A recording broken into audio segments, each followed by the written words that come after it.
Hey, weirdos and malafolks! It is Monday. Time for some malifaux painting.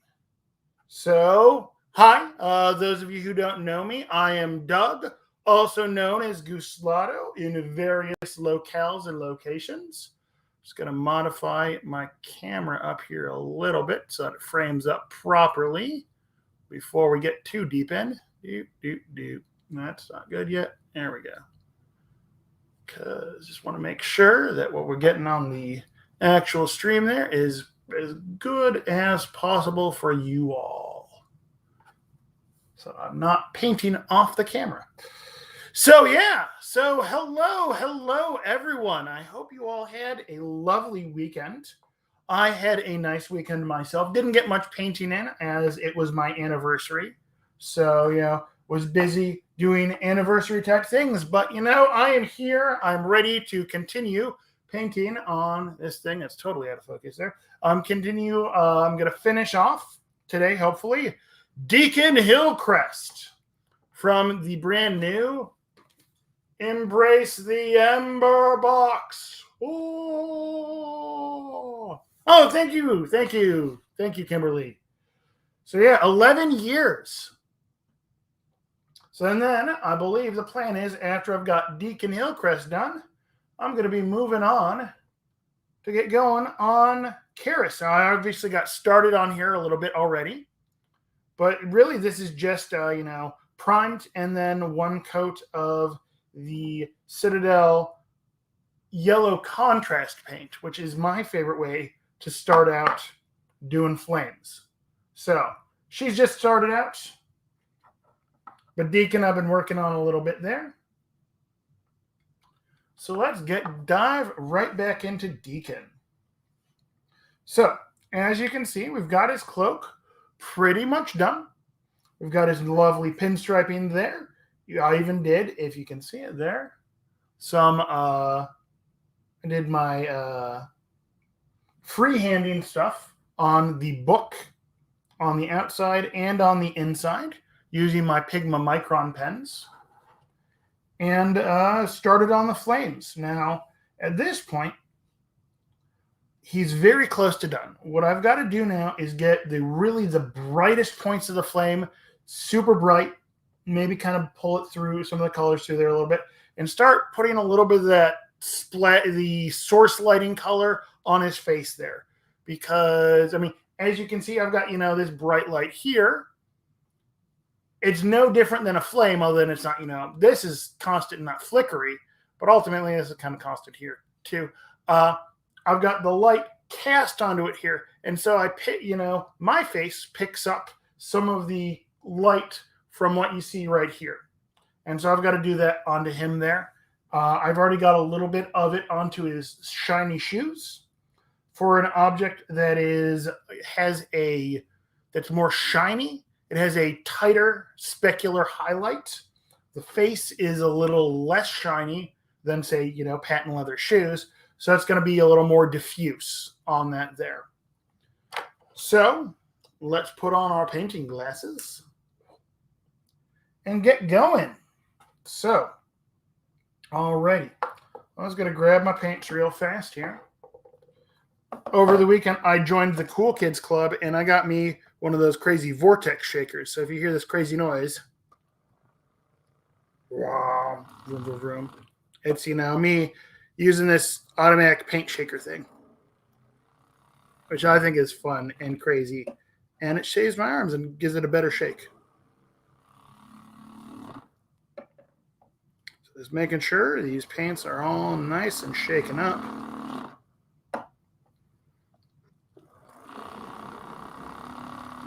Also, it's fun. So here we go. Just make sure I'm framed up properly in your screen there. Alrighty. So I'm going to start with some of the very, very bright yellow. Dino's paint shaker sounds gas powered. Like, how loud is this? Because obviously I'm not listening to myself there.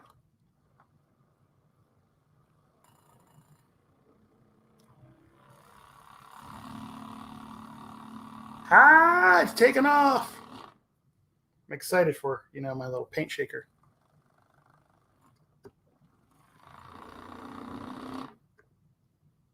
Yeah, that was me shaking the paint up. Yeah, it might be it's actually really quiet, I guess.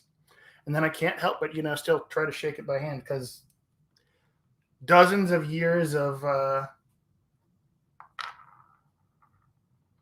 shaking paint like a plebeian, I will never not shake, even just give it a good shake by hand, because apparently I'm crazy like that. Alrighty. Make sure I'm focused on there. Yeah, his might just be attached closer to where his stuff is, or his microphone is, or whatever. I mean, mine's right on my attached to my painting table here, but technically my microphone is mounted on a different table. So here we go. Let's give you a mix. Let's go on with my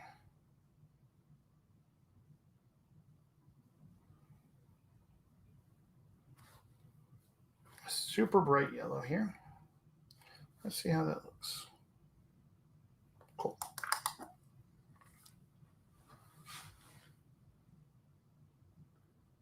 Yeah, it totally gas powered. He lives in a Mad Max style. I mean, he's down in Australia. So Australia is like Mad Max, right? I've never been there.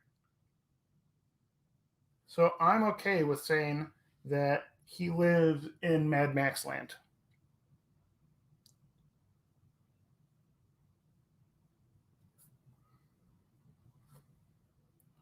So I'm really just kind of going, starting to really bring up the brightness on the spots that I want it to be bright at.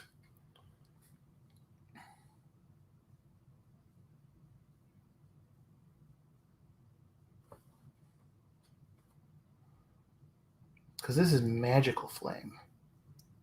Super bright.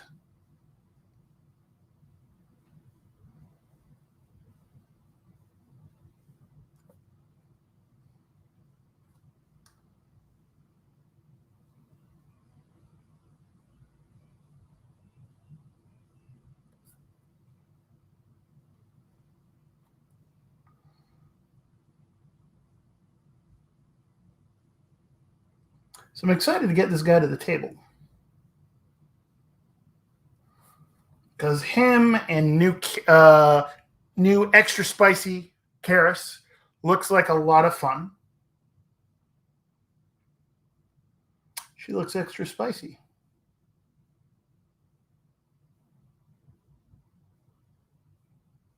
And I know that many people are calling the new master, titled and untitled masters, Master 1 and Master 2. I'm referring to them as original recipe and extra spicy because, well, that's just more fun. And I'm a whimsical person.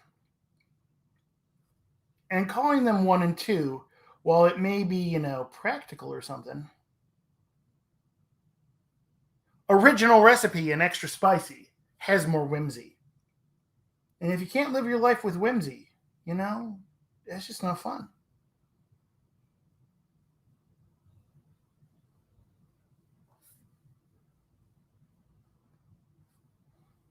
So judge me if you want. I call them extra spicy and original recipe.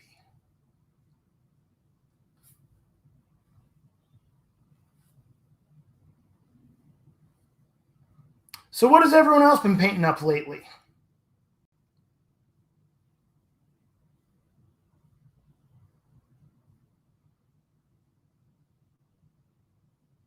So I'm kind of going in here, establishing more of the, hitting the edges on some of those flames there, which sounds edges of a flame model.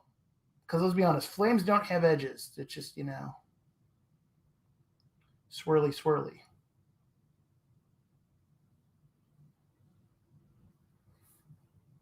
But hitting up the edge bits there. You've been, ooh, yeah, I saw you post some of those pictures of that. I'm really excited for that.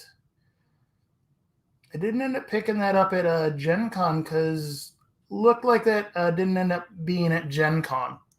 And so I've got it on pre-order with my friendly local game store. Because I get so much at Gen Con, I feel bad that I can't always get things at my local game store. I feel bad. Because my local game store is awesome to me. And the community. Support your local game store whenever you can.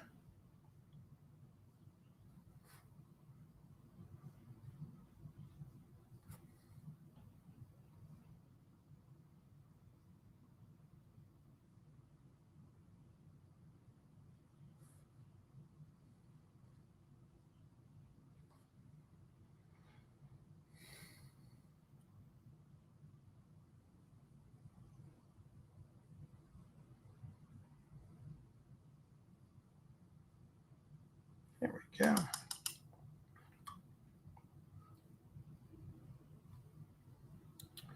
Yes, coming along nicely here. I'm excited for this guy.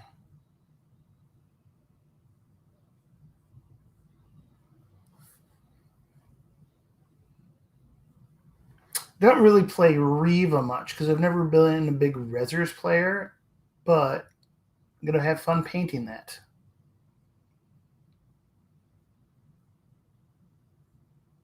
And you know what? I think a lot of these new combo boxes are going to make me, really go like, ooh, maybe I should try this other thing. Because let's be honest, I definitely get faction ooh shiny. Get very much ooh shiny on my factions. Been a long time Arcanist player, but have really been, digging into Neverborn lately.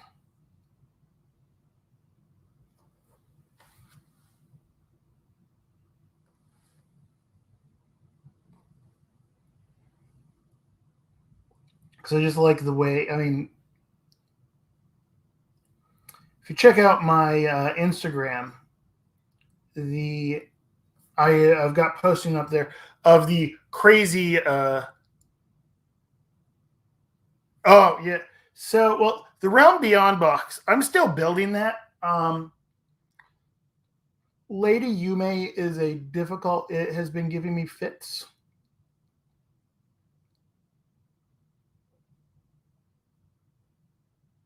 Because the render on the back of the box is actually mirrored from what the actual model is. And the,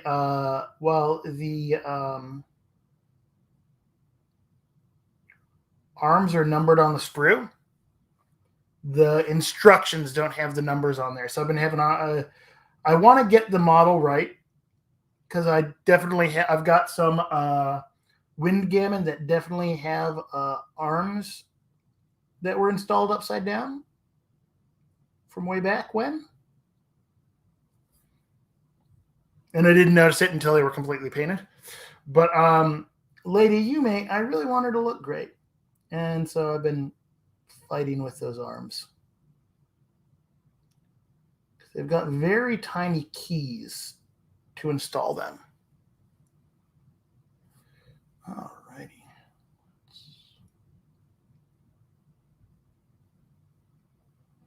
And so yeah, I'm kind of just going through and adding, pops where it's going to be a little bit brighter here and there. Because remember, flame is very, very swirly. It's very alive. It's not something as simple as, darker in the middle, lighter on the surface, or lighter on the surface, darker on the outside. It's very, very flickery, and the bright points depends on where it is.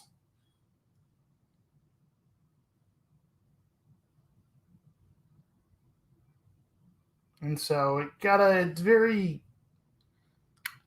it's a challenging thing to paint properly.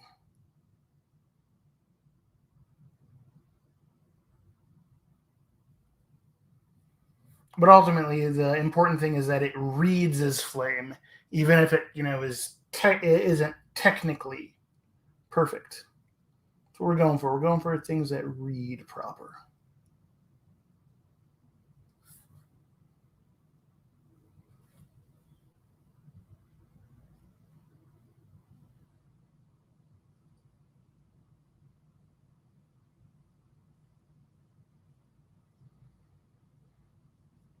I think that flame needs a little bit more brightness on the inside there.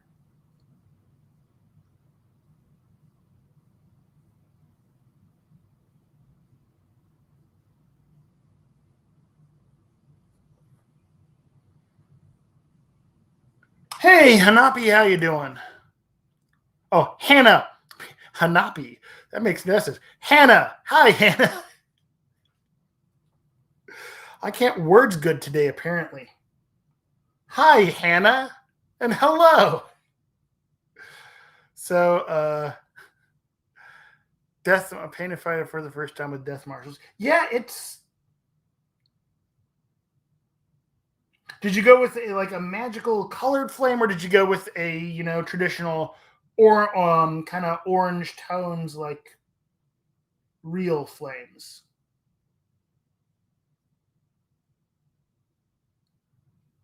Because I've seen a lot of people do Death Marshals with kind of a magical. I've seen it done with like blue flames. I've seen it done with green flames. Since it's all, magic-y, it can be whatever color you want. Magical, white, blue, purple. Nice. Yeah, I figured, so I'm doing this entire set with the traditional, the yellow spectrum, yellow-orange spectrum flames, because I thought that, the bright yellow flames on Karis would look really, really good. Yes, purples and greens feel very necromantic to me as well. So yeah, so this, that's kind of how I wanted flames to go. And I want the whole crew to really tie together so that I can put them on the table and you go, this is the Embracing Embers box. So yeah, so that's Karis there. I haven't started. I mean, I've got her primed. Did a zenithal, kind of a zenithal / directional prime on Miss Riva, yeah.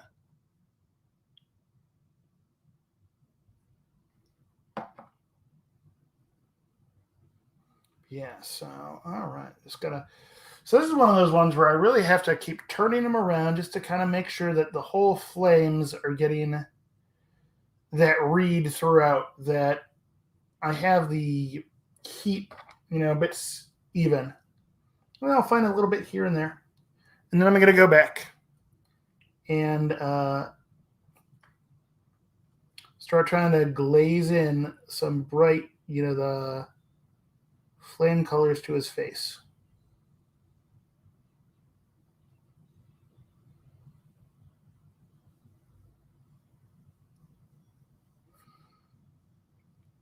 And this paint, I tend to work with mostly very much glazes.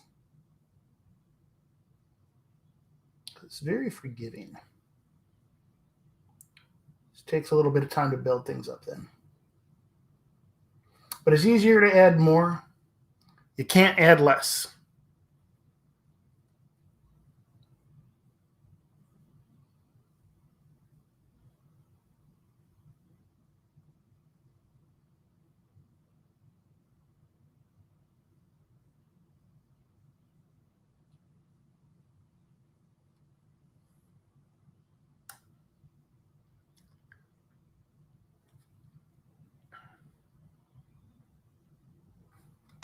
Grab a swig of my water here real fast.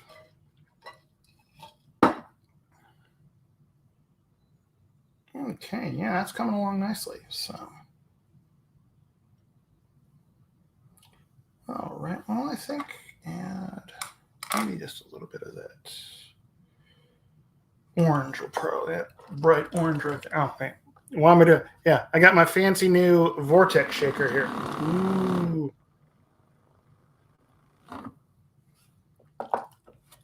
And yet I will never not just be shaking my stuff there.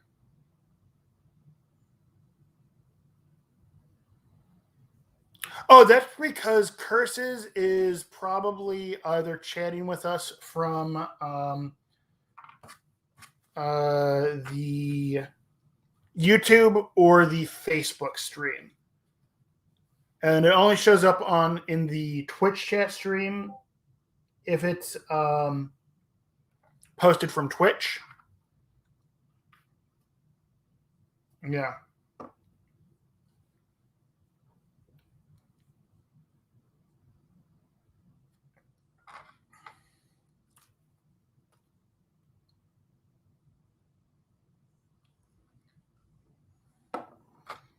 Since on Play Wyrd, we multi-stream to Facebook, YouTube, and to Twitch.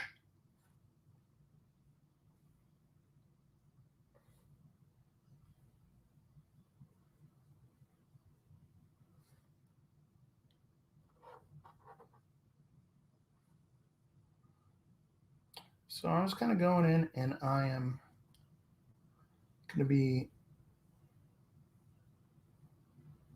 Yeah, that might be a little too much.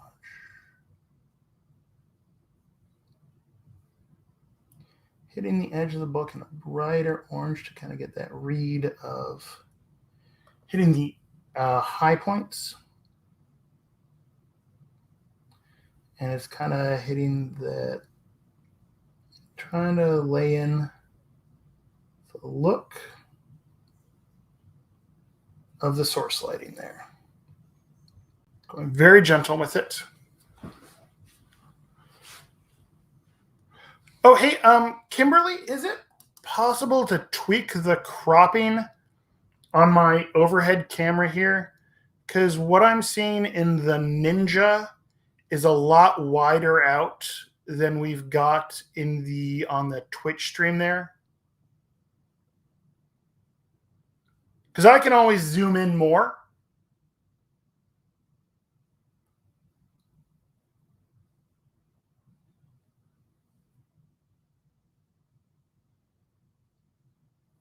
I'm just going to leave him right here.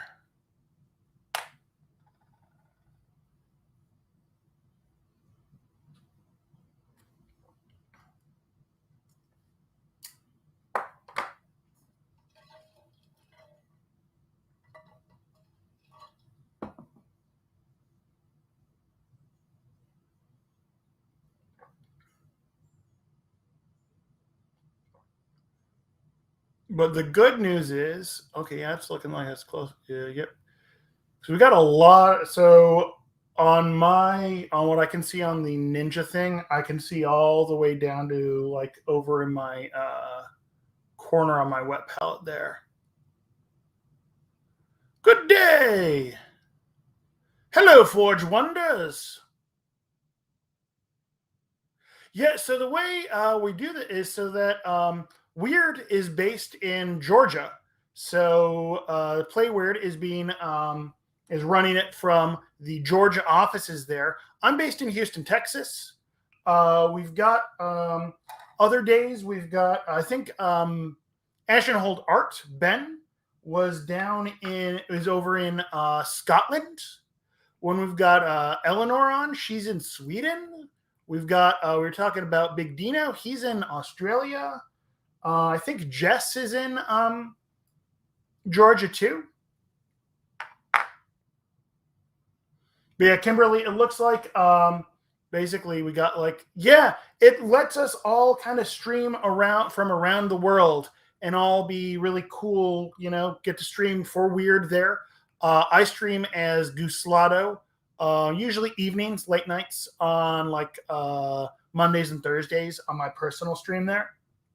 But yeah, so it lets us, it's just a part of Wyrd's big community outreach program here. So yeah, let's just take a look at how that is. Okay, yeah, we're cropped up a little bit better there now. Are you done tweaking that, Kimberly?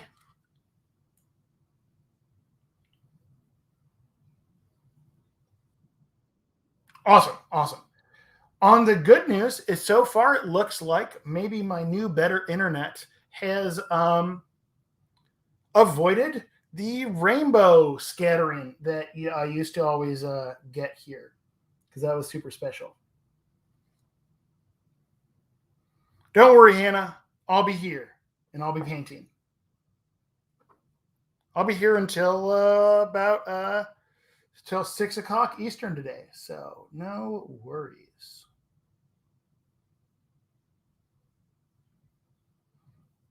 Oh yeah, that's what I needed.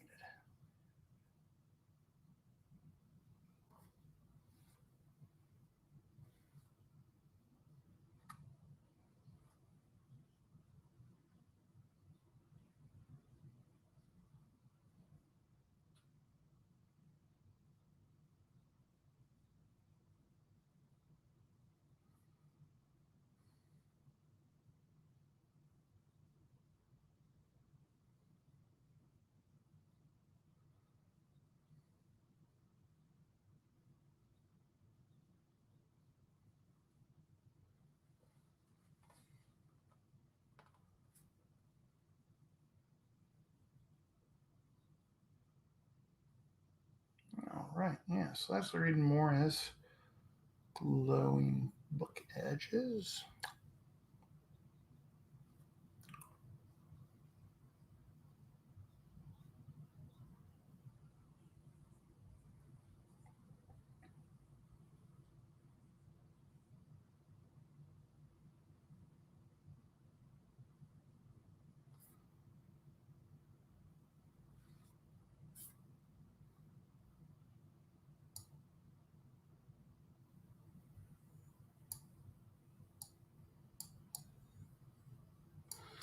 Perhaps learn Twitch the intention to do Malifaux classes on stream sometime too soon.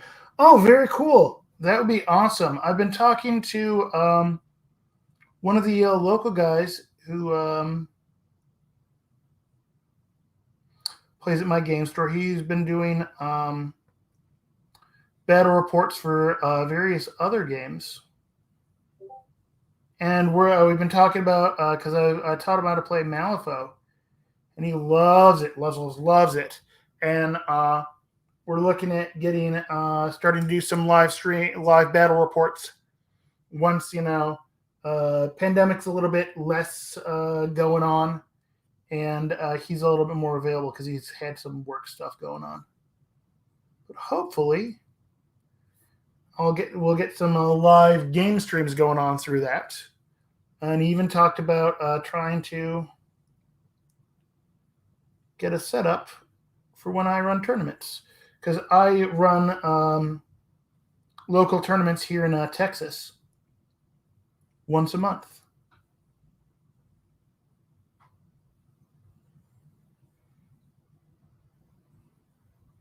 Actually, I'm running a tournament on Saturday, so that'll be fun. But yeah, Forge Wonders. Let you know if you're not on the Discord, the Play Wyrd Discord, you should jump on the Play Wyrd Discord. It's a great place. There's a channel there as our content creators can post that they're doing things. So the Play Wyrd is the Discord. I'm not always great with knowing how to make Discord things work, but it's Play Wyrd on the Discord. I'm more of a Facebook guy because apparently I'm old and apparently old people use Facebook. I don't know. All right, so need to get a little bit of red. Yeah, kind of more of the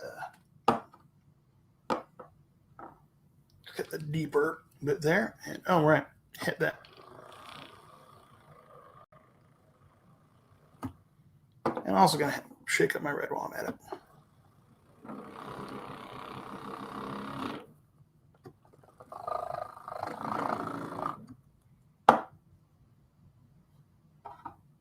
Alrighty, so now we're going to start. Yeah, I think I need to... It's that moment of contemplation. Oh, extra cool to view a tournament day. I wonder how disruptive the surrounding audio would be. It all depends on the setup. My local game stores actually they're about to do some expansions, and they're going to actually have a dedicated streaming room, which that'll be pretty nice for us once we've actually got that.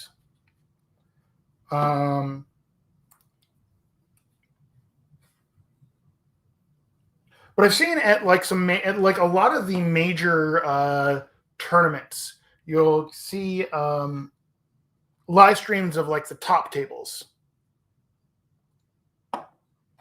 So I know that at like LVO and other stuff like that, for some of the games, there'll be live streams of those top tables.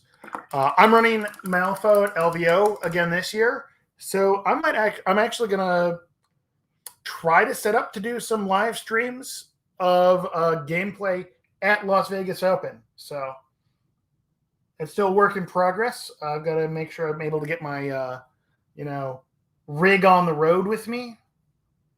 But I think that would be a really cool thing to be able to stream top tables from Las Vegas Open.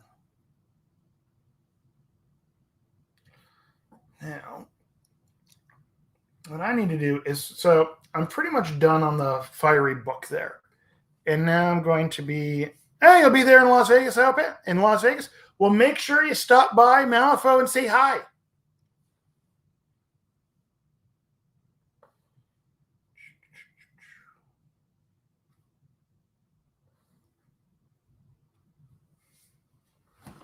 All right. So this is the part where I always get a little bit, worried because I'm starting to add the color from the highlights from the fire to areas that are not, innately fire colored. So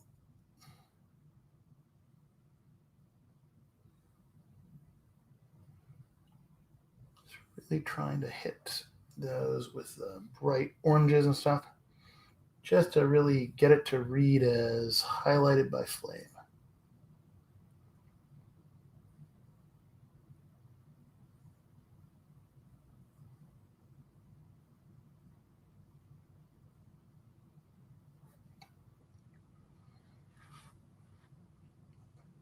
Oh, yeah, Kieran. Okay. Yes. The joys of Facebook. I have screen names and stuff. Yes. Okay, yeah. I remember you posting that you were going to be there. Well, then you're going to be there to play, right?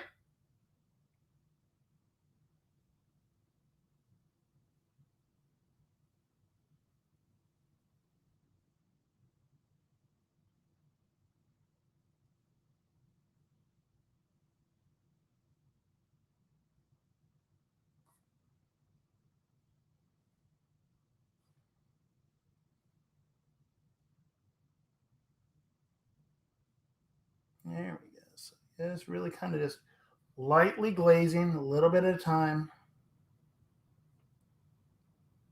The orange over whatever I already got there. So it's kind of, just filtering. Awesome. I'm excited. I'm at the point now where I'm going to be the next couple of weeks here. I'm going to be start doing my big promotional pushes with it.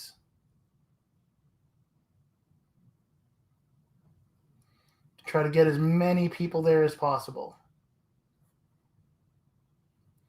Had to get past the craziness that is Gen Con and Gen Con recovery.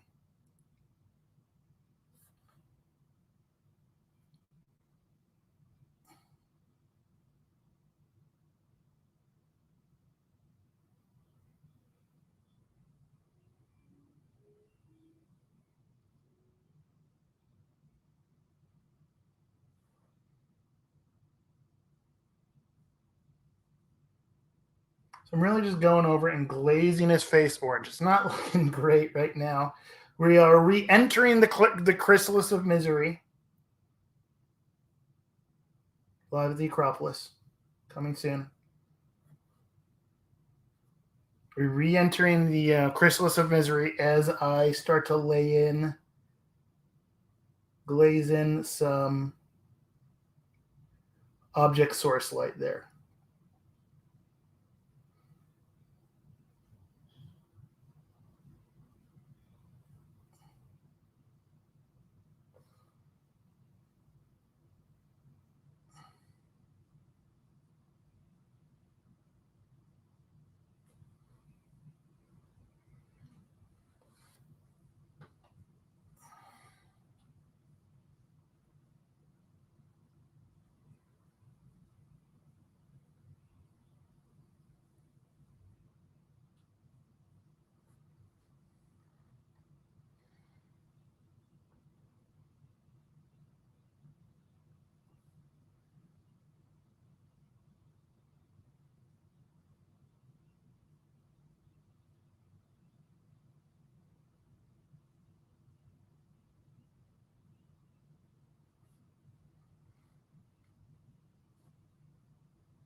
And so what I've got going on here right now is I'm really just kind of seeing where he would be shadowing himself, and just really just going in and glazing in gently with his bright orange color.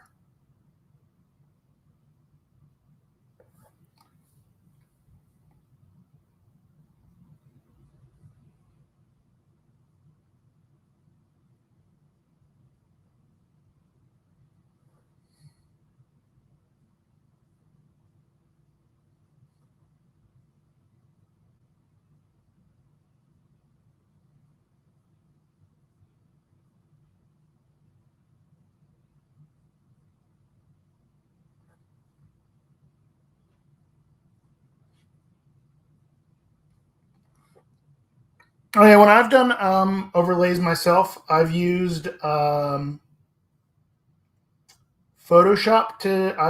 for my personal stream. I've got a very, very basic one set up. The one that Play Wyrd here has set up is far fancier than mine because it's got the animated stuff going on in the background there. But I've got mine just set up with a ping or PNG set up in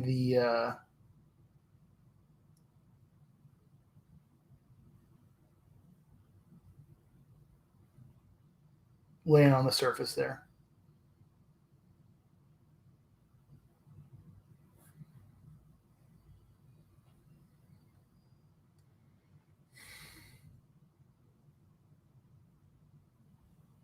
Also, depending on which variety of OBS you use, you can set up. Some of them will have built-in overlays you can get access to.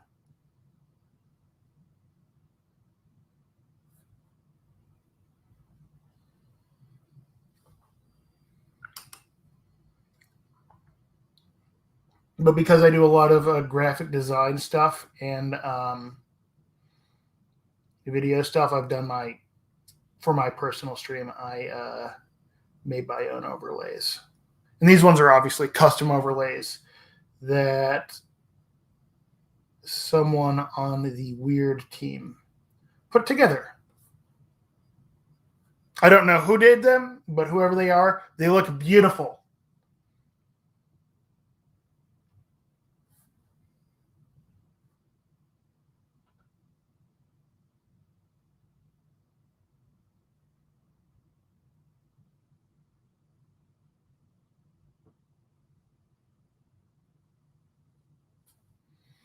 So I'm going in here right now, laying in some of the orange. I'm probably going to go back later and lay in a little bit of the bright red, the red on there. Imagine overlay for Malifaux Game State. If you want to see that, Craig over on Third Floor Wars has streamed. He hasn't done in a little while because COVID, but he has done some live streaming of Malifaux games. And they had a nice game state overlay.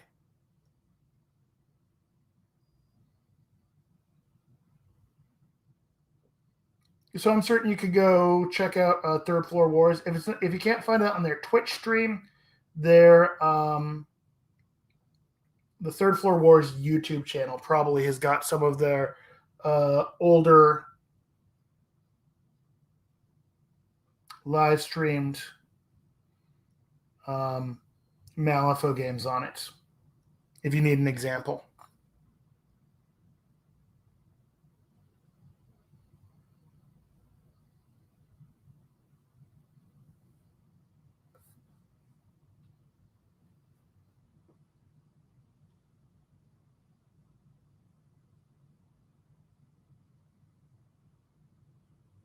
And if you've got any questions there, Craig is an amazing resource for the community. He's done so much to promote Wyrd games from Wyrd.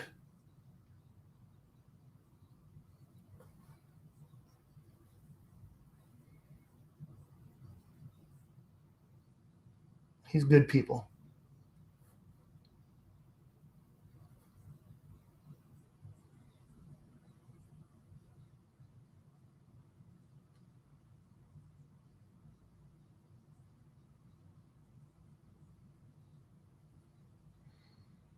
Just kind of going in, laying in the glazing in.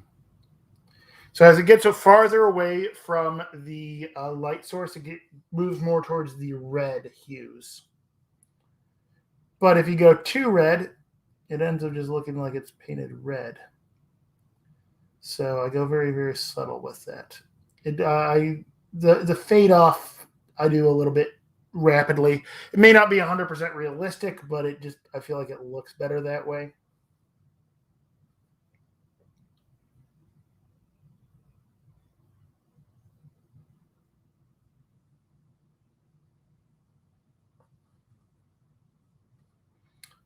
It's kind of one of the, when it comes to doing the source lighting on it here, you really got to play it by ear. Just kind of see how it looks. Because ultimately, you think it's kind of like a sphere of light.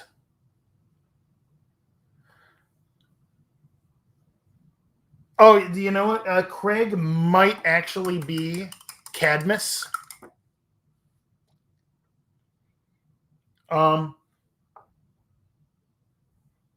You know what? I believe we need to start putting out into the community there. Is Craig Cadmus? Because I think Craig might be Cadmus. I'm willing to start that rumor. Are you with me, Seabass? I'm going to start the rumor that Craig is actually Cadmus.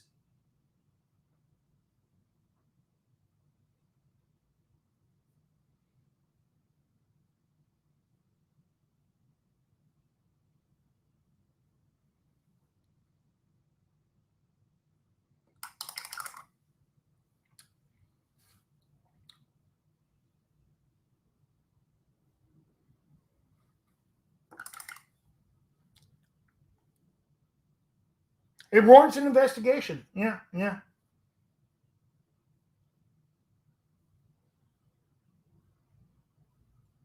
I'm willing to go out on a limb and say Craig might, in fact, be infected by Cadmus.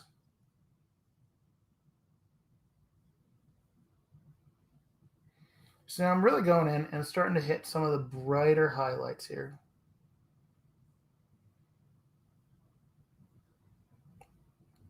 So I'm going in with that second brightest orange there. Yes, yes. I'll mention it to Craig.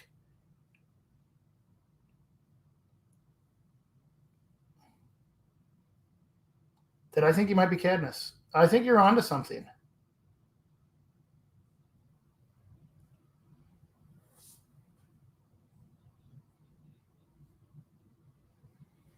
There's a very real chance that we have uncovered the source of Malifaux's mite infestation. We might have discovered it. Okay, that was a terrible joke. I apologize. For nothing! I may not be a dad, but my dad jokes are on point.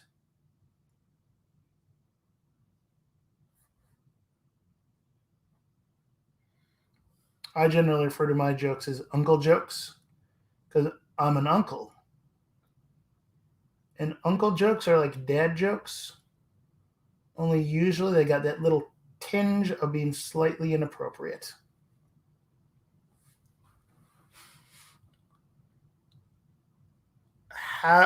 Is this a joke? Oh, might bit overboard. Yeah, I'm a might bit overboard.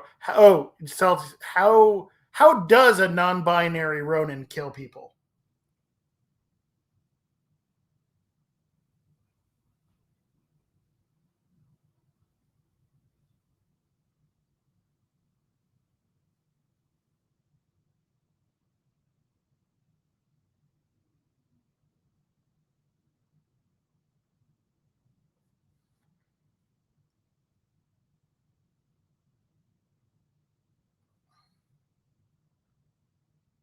They slap.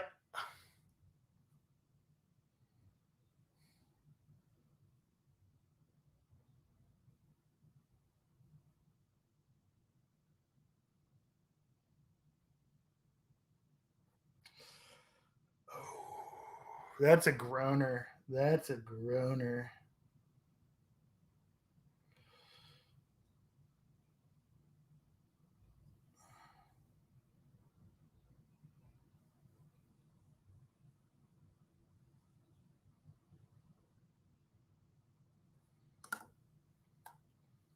So going in and hitting the kind of hitting where the highlights would be coming if they're coming, the lights coming from here, going like pew, pew, pew.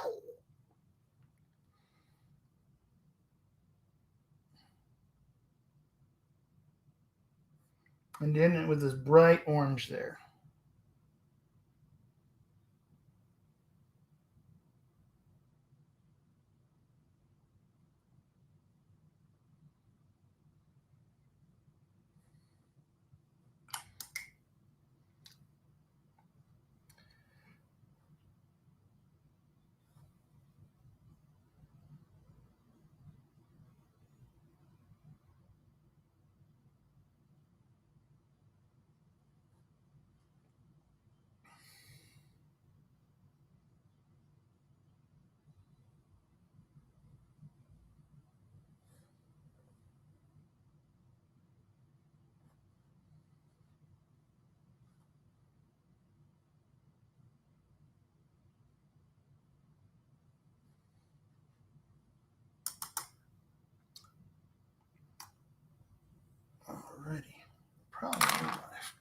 finer brush here.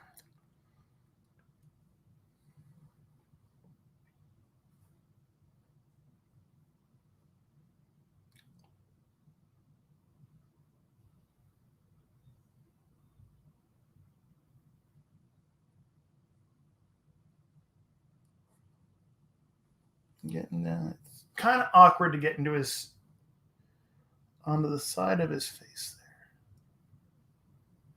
there. On screen. Yep.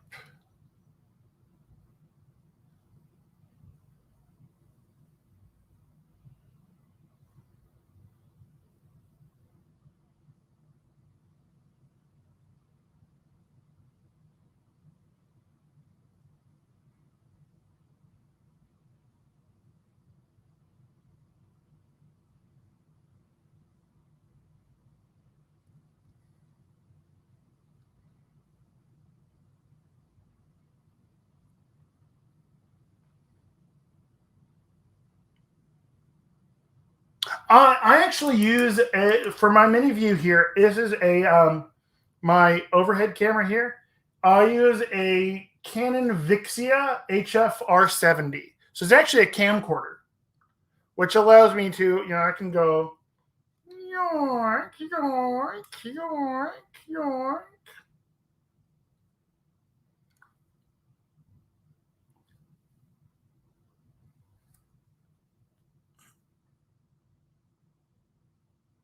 So when I'm working on something larger, I can really zoom. Like if I'm painting up terrain, I'm not, you don't need me to be as zoomed in as on a mini here.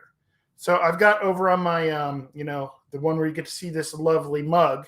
It's just a Logitech C922, I think. But I use a Canon Vixia for my overhead setup.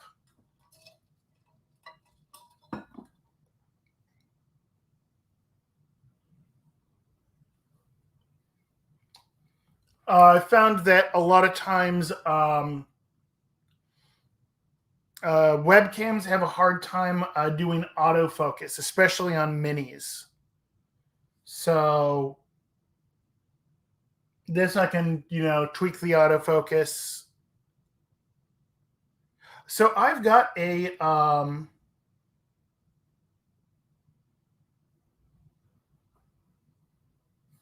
inline HDMI to USB capture card.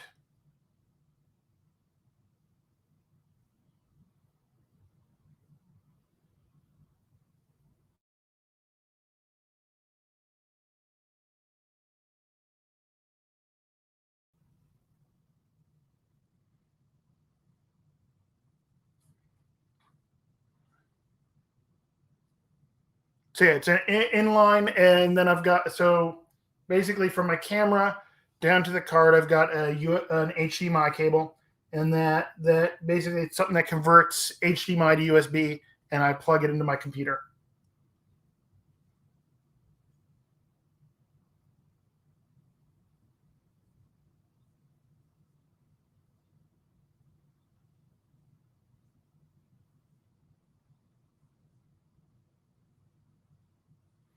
Because I thought that I needed like an installed capture card. Turns out you can actually get them for maybe about, I think I got it off of either, I can't remember if I got it off of Amazon or if I bought it at Micro Center. It was about $20. And so it's a good way to get a USB in on something that only has an HDMI out.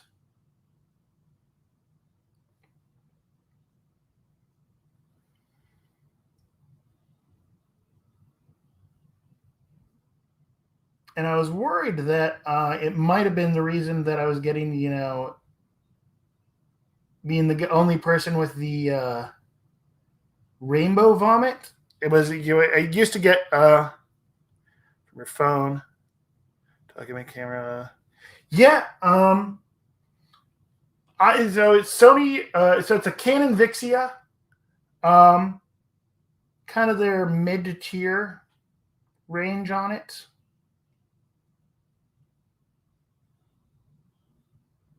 And it works really, really nicely.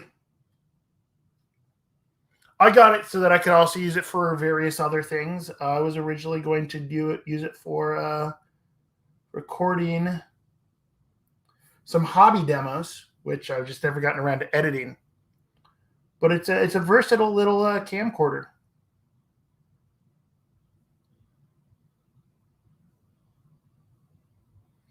There we go. This is starting to read. If you look at it there, it's starting to read as light coming from the light source.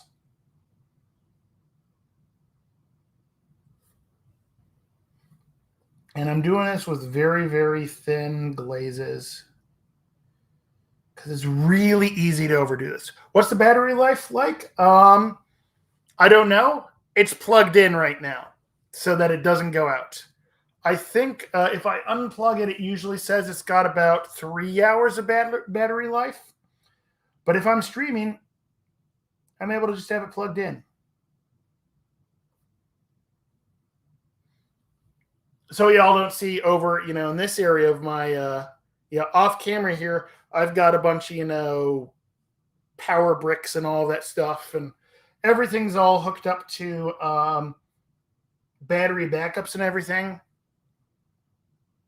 Oh, yeah, it's tech talk, but, I'm also trying to explain what I've got going on with my painting here. So I'm going in here. This is the very, very tedious technical. Do it a little bit at a time.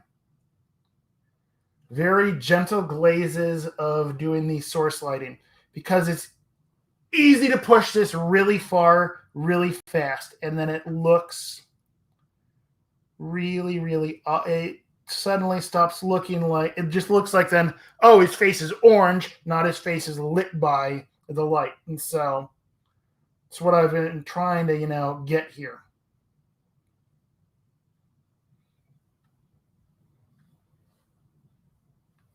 Hopefully I'm succeeding.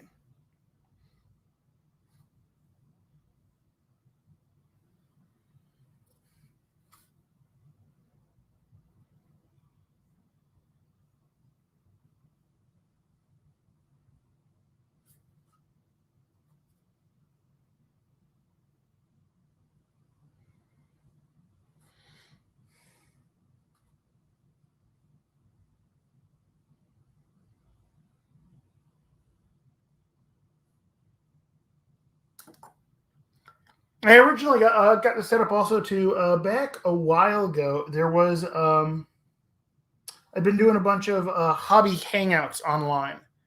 That group kind of moved as people started to stream. They moved away from actually just doing like the full on hangouts, and more people are streaming them. But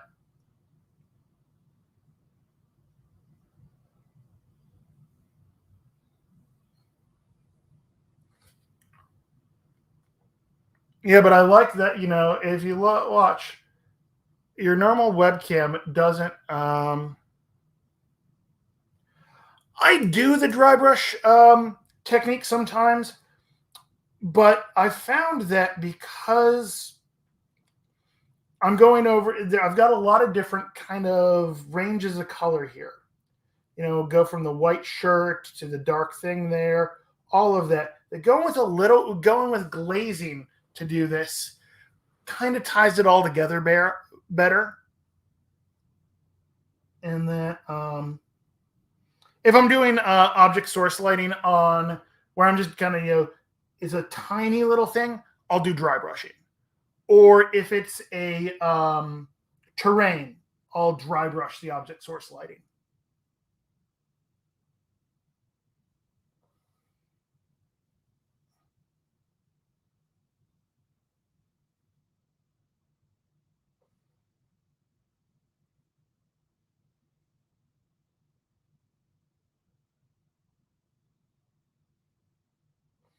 But yeah, if you're brand new to trying out object source lighting, doing it with the dry brushing gets a good look pretty easily. I'm just trying to get these. Also, it's a very tight area in here, so it's going to be very difficult to get my dry brush in there to properly get the directionality of it from in his, in between the flame and the his suit there.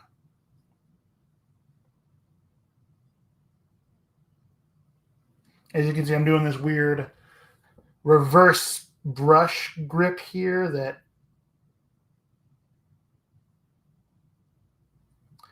is how I sometimes, if I'm trying to go this way, I sometimes grip in reverse, which is, I guess it's weird. I don't know if it's weird. It's just something I started doing at some point.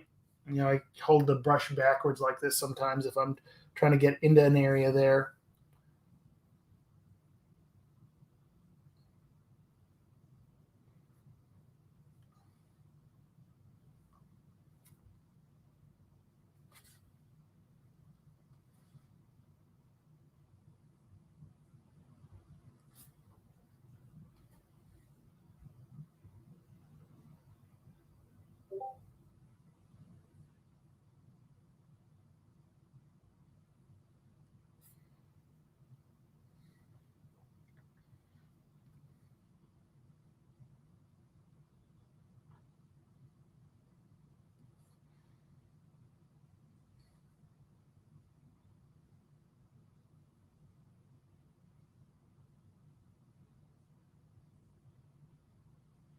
But I like using the glazing technique like this.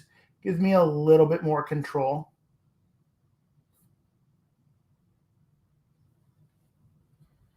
And I mean, I'm not using water to thin my paints. I'm using the Lamian medium, which keeps keeps the pigments more properly dispersed.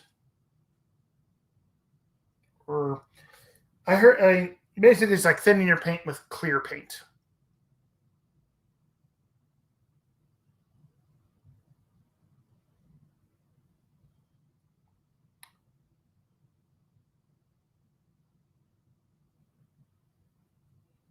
There we go. That's kind of okay. Let's get that side of the face now.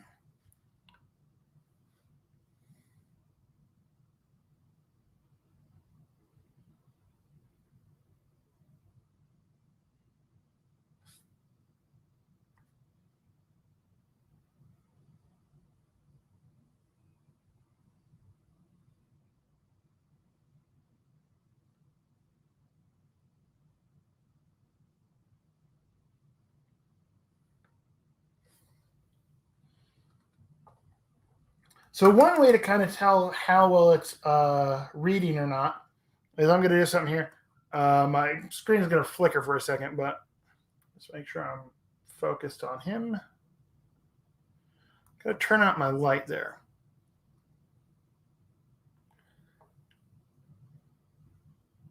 And so, okay. Let me just make sure I hit that. And it's not the best.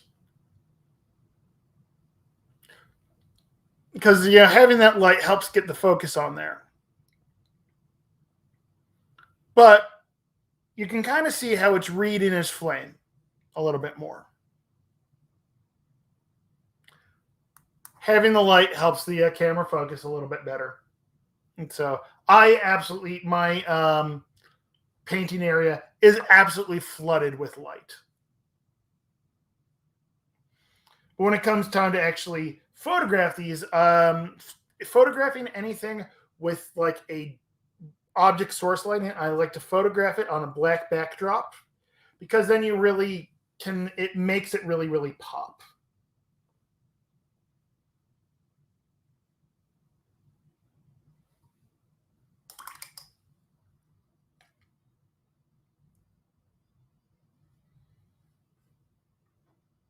And object source lighting, like non-metallic metals, is one of those things that definitely, in the wrong lighting, it doesn't read very well.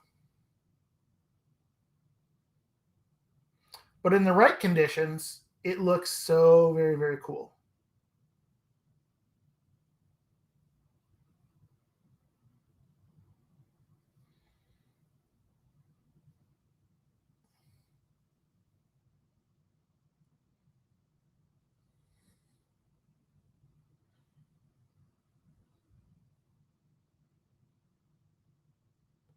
Yeah. And so that's kind of the going through here.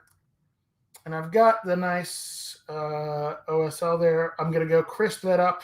Then I got to go back in and deepen the shadows. It's a matter of getting it back and forth. See how bright I go. See how dark I've got to go.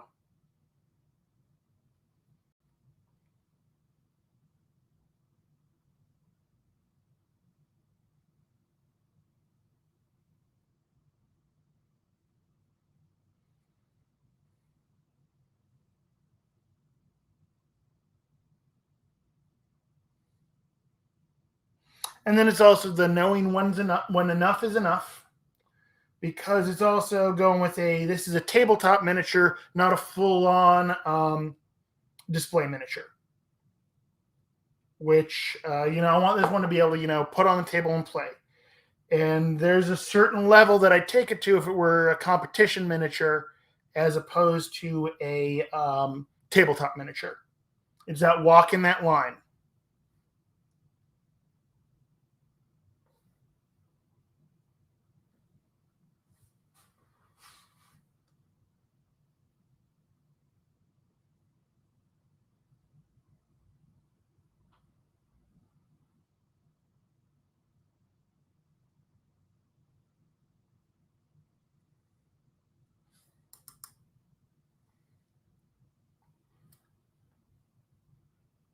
Yep.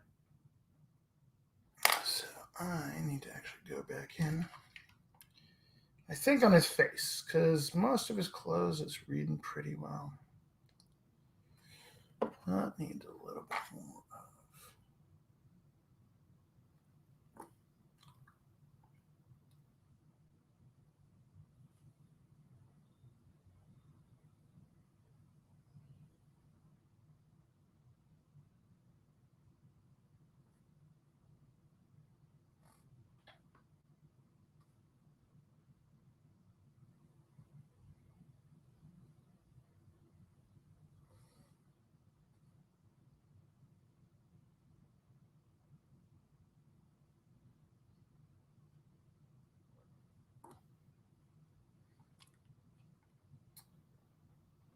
Yep. There we go.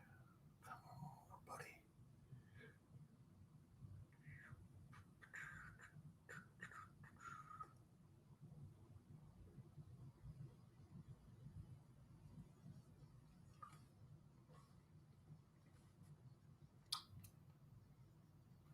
A little bit more of that.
There we go.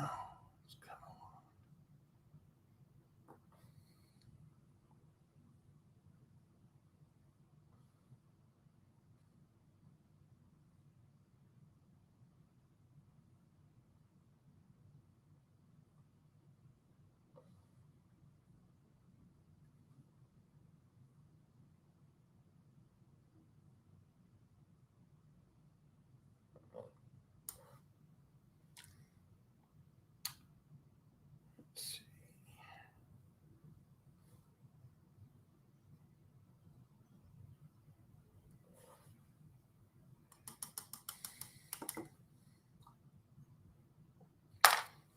Set him down for a second. Stretch and grab me a swig of water. Mm.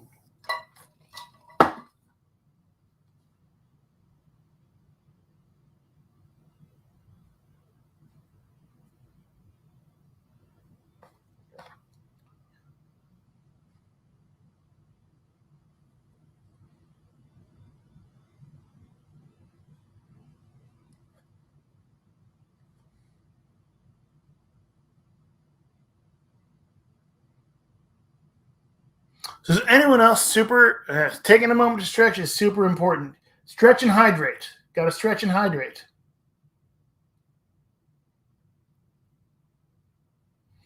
Anyone else super excited that it is October? Because I, for one, love Halloween.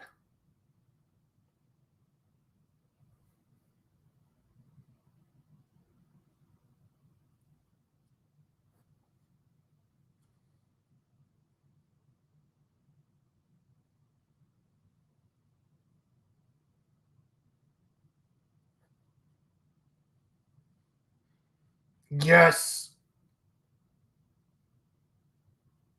I had a feeling that, there was a strong probability that people watching this stream are Halloween people. Because let's be honest, Halloween people, well, no, sorry, I got that backwards. Mini painters and, the artistic crowd, etc., tend to be Halloween people.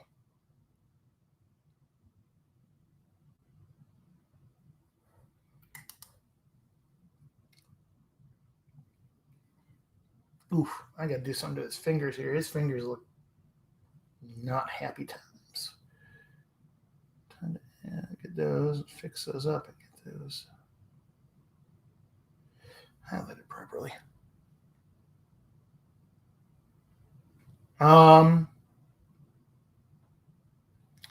Magic.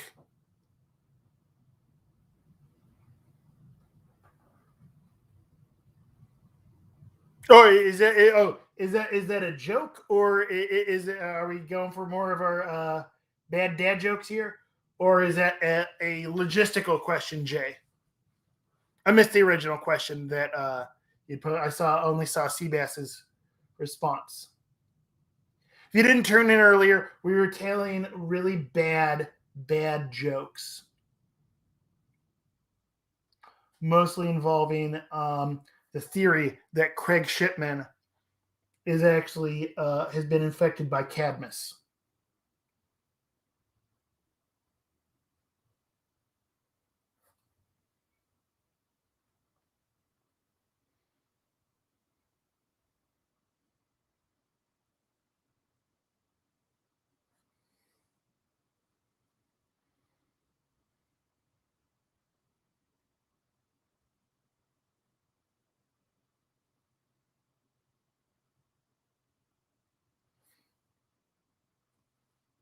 But if it's not a joke, if you're not jumping on our bad dad joke wagon, I would say, you know what? He doesn't really try to. Oh, wondering if it's part of the lore. I haven't seen it. I haven't read all of the lore in Malifaux Burns yet. I did give his little individual dude brief. The part that's like description of Deacon Hillcrest next to his stat card. I did give that a read, but I haven't read the stories from it yet. I haven't had a chance to. So my answer is going to be either one of two things. Either he doesn't and he catches himself on fire, because let's be honest, that's kind of what the wildfire keyword does, is just set themselves on fire and have fun with it. Or magic. Magic. That's how he does it. Because magic.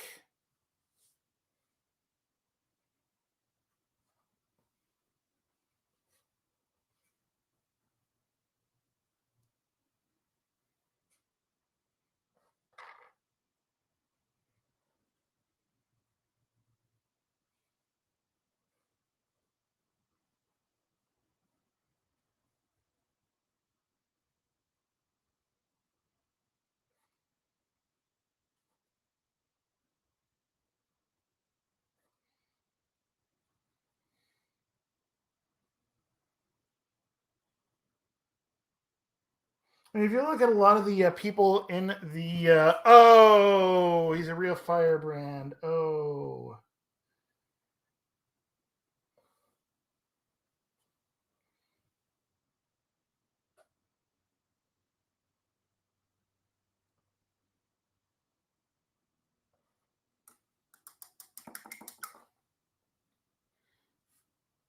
Boo, the dad jokes. It burns. It burns.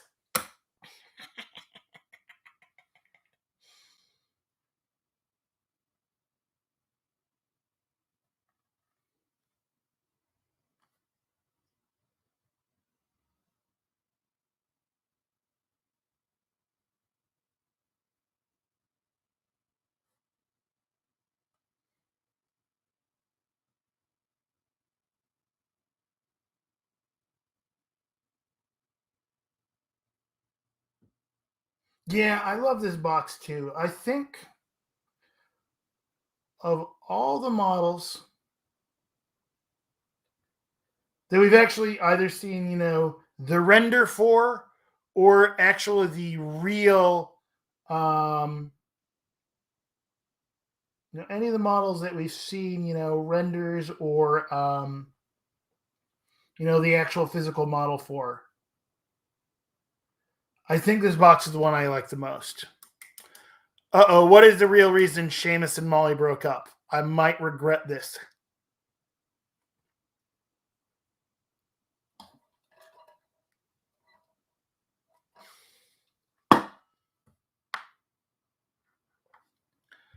Oh.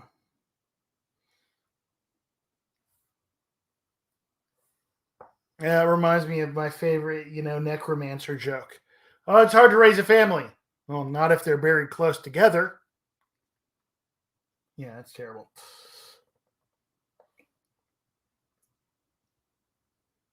But you know what? That's not true. Because Crueligans. There are Crueligans.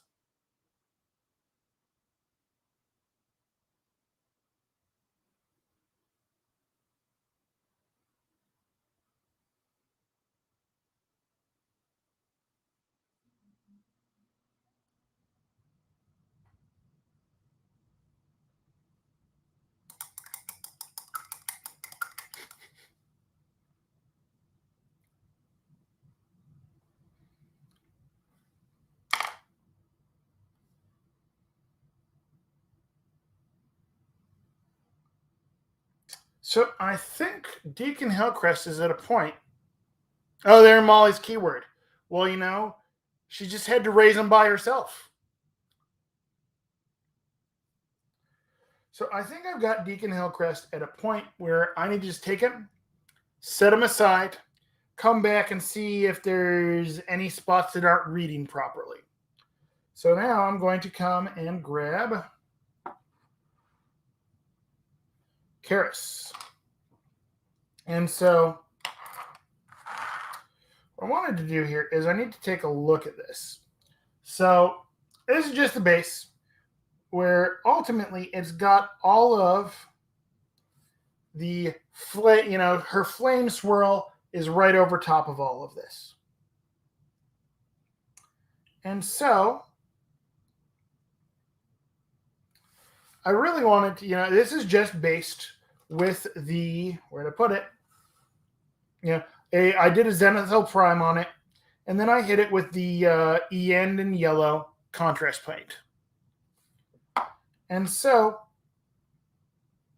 because it's going to be so difficult to actually have her on there, I'm going to end up gluing her on her and painting her attached to the base.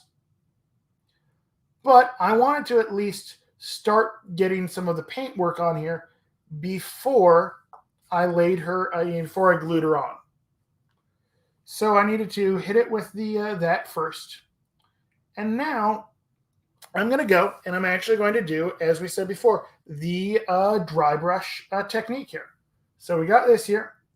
Got to grab some dry brushes, which I'm excited because this is a newer thing for me. I got a bunch of new dry brushes here that I've been looking forward to trying out. because recommended by more than a few different painters out there, is that these are actually makeup brushes. And these have come recommended to me by like Brush for Hire, I think Haunted Minis has recommended them. But effectively, there's a lot of companies out there. Artist Opus has put out these basically a round-tipped, soft-bristled dry brush. And I wanted to give this a go because they're a nice size. They knock Karis over. They're a nice size. But here's the thing. They got a nice softness there, but they'll give a nice kind of blend on it there. But they're also like $2 a piece. And I can abuse these and not feel bad about it. So, yeah, so these are just, I got these over at Target. These are e.l.f. makeup brushes. And so, plan is she's going to be mounted on here like that. And so what I need to do is I need to just start hitting this with some of the, just grab my dry brushing paper towel. We're kind of, learning as we go on this. This is not one that I've played around with a lot. But we're going to start with the orangey red there.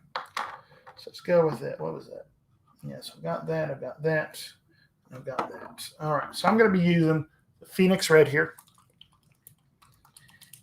And because you see, it feels like it really is going to get the cover, it's going to be lighting up this entire base there. Oh, Smokey. Jay, you're terrible. You're killing me, Jay.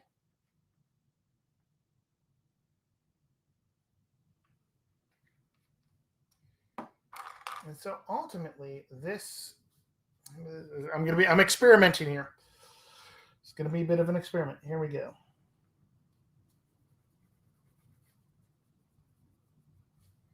So I'm actually going to be going again. So ultimately, we want the color, like the light source is in the middle. So it's going to be going outward. I'm going in and adding in the shadow. So I'm actually going to be doing this in the reverse direction from the light. So I'm actually going backwards from what I'll be doing later to add in a little bit more shadows. Seems a little bit backwards. It's because it is.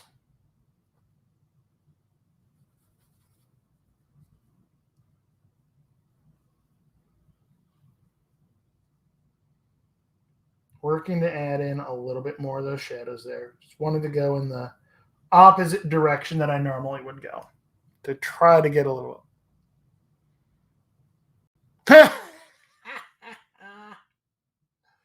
Hey, Jay, are you going to be able to make it to the tournament on Saturday?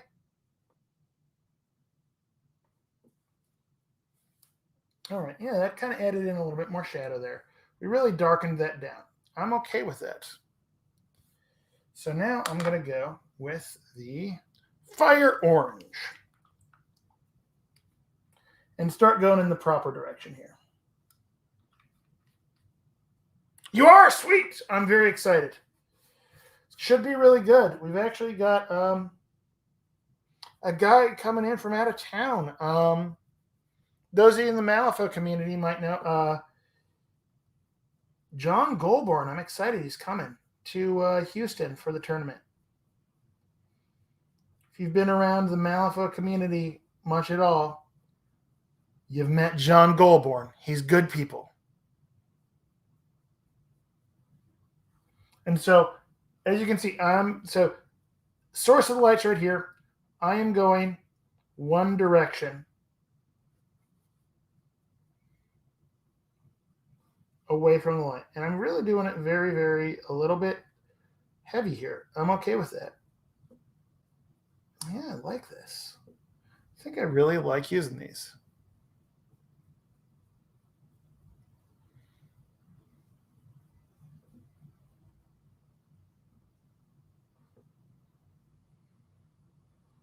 This is definitely darker than I'm going to want it to be, but I'd rather always add more brightness. It can always get brighter.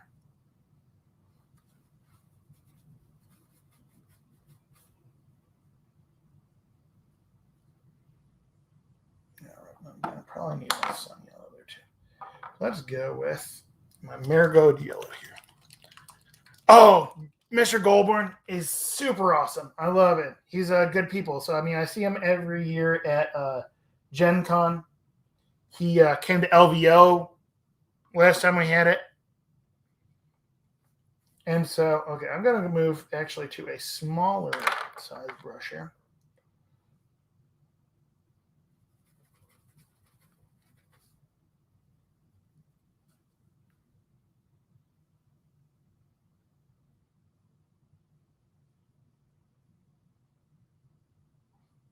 And so I was originally going to be I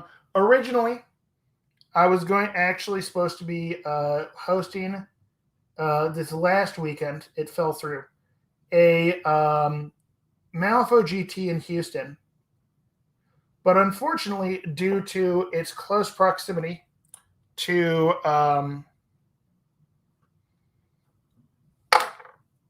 Gen Con, it made it. Most of the people who would travel for a Malifaux tournament were going to Gen Con or aren't traveling right now due to COVID. And so most of the people who would come were going to be at Gen Con and couldn't swing an extra trip. Well, apparently John had been planning on coming to the tournament I was going to host, and he was bummed. But so I run a tournament here, and this keeps falling off. Do I have another one of those? Nope. Come on.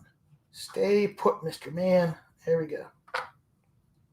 But I run Malifaux tournaments second Saturday of every month, which then, I'm excited. It's kind of starting to allow people to come in from out of town. We've got usually the fewest people we've had any of my tournaments since the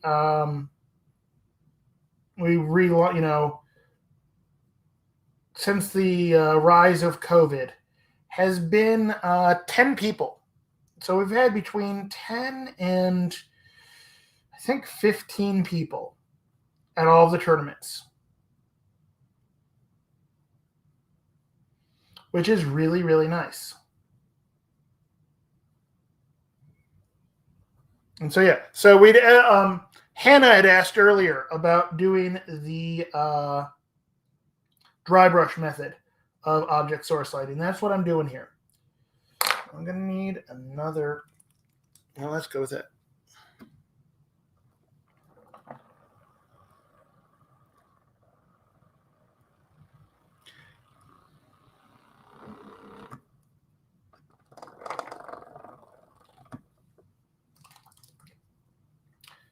Yeah, so if you're ever going to be in, the Texas area, we have, I run tournaments second Saturday of every month. And we've got, we are a super competitive crowd down here in Texas. We're also super friendly. That as far as competitive players go, I've never met competitive players friendlier than the players that happen to come to my tournaments. And I really encourage people to be friendly and welcoming, especially to new players. And we always have a good turnout, and it's very rare that anyone walks away not having a good time.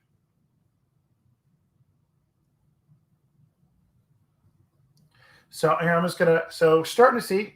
So if I put that on there, it's starting to look like we've got that. And that stars at night. I mean, we do have the reputation of being hyper competitive because we are very, very competitive players down here in Texas. But competitive, but welcoming. Oh, that's good, Jay. I'm excited because, I mean, it is a bit of a drive for you to get out here. Love it when you're able to make it out for Thursday night gaming, but I know that that's a bit of a drive for you to make it out, and it makes it hard for you to get a game in on a regular basis.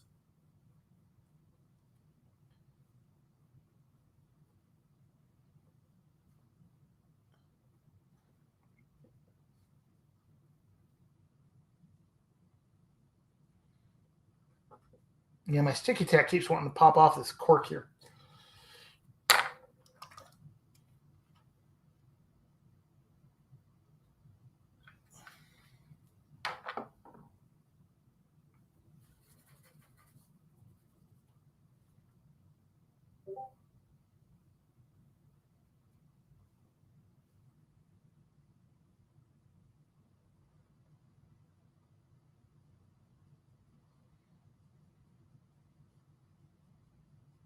So, wow, I really, really like these brushes as dry brushes. That's really cool. This is my first time using these. So this is how it's going to kind of look on there. If this thing would ever just, give me one sec. I got to adjust this. Oh, that's good. Where's that store at, Jay?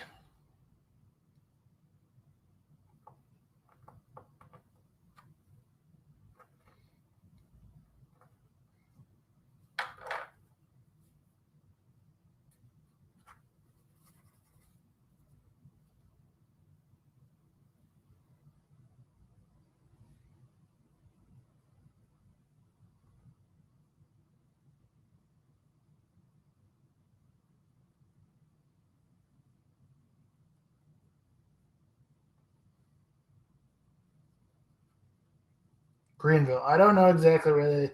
So, despite the fact that I've lived in Texas for 10 years now, I really know. I don't know the area outside of Houston very well. I'm terrible like that. All right, so that's starting to look like some source lighting there. Need to hit it a little bit stronger.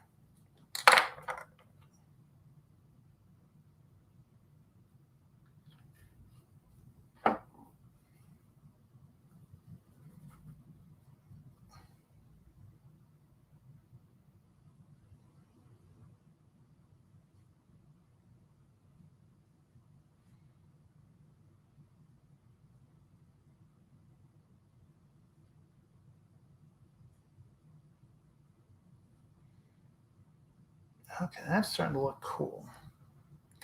So now I think is the time to go with the much finer. Yeah, let's go with this one.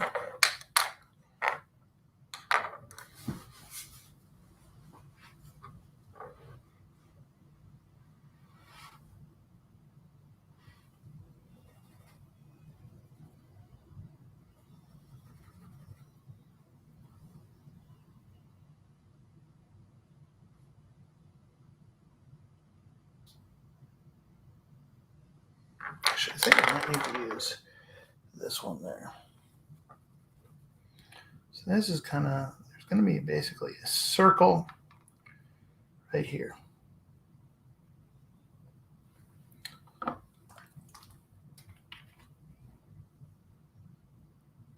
And so I'm trying to establish just a kind of a certain, there's going to be a circle of the brightest area there.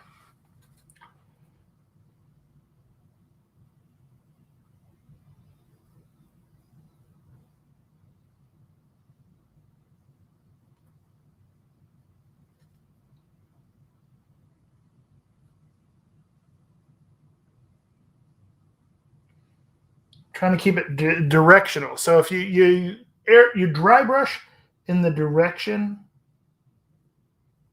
the light is going to be, is moving from. So you dry brush from the source away from it. So we've got, this ring of light around here. So I am going to really push that brightness there to get it to really settle.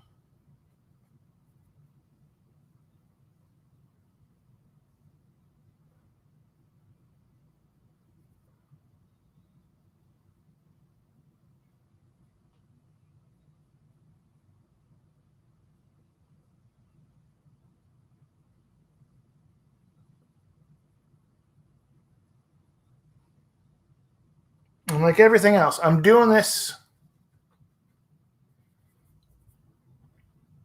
gradually. And that's what I really like.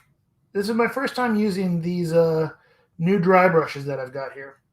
These new makeup dry brushes. Because I just haven't had an opportunity to use them yet. And they add it really gradually. They're very soft.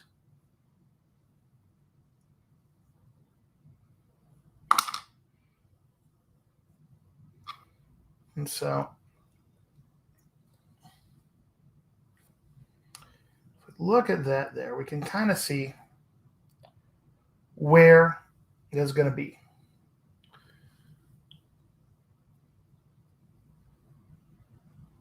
Ha, brigandry. Good one, good one. I might go back. I'm going to go back and do a little bit in the opposite direction.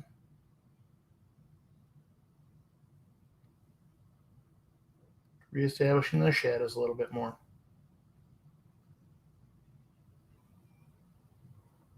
May have pushed it a little too far. Kind of back and forth and back and forth. That's the way it goes, right?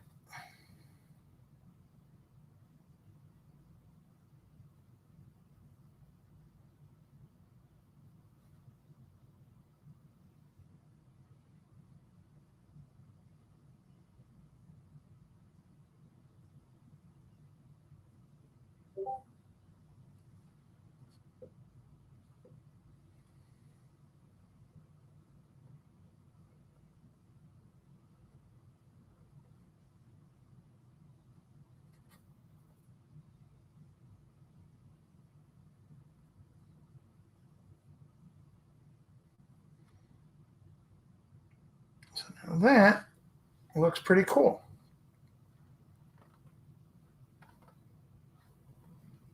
Very cool. So I am going to give these brushes, I think that's good for now. See, I'm going to have it's established it enough that I'm going to then glue this on there in a little bit. But it's time to clean these brushes, make sure they don't get just caked with stuff. Oh, that cleans out nice.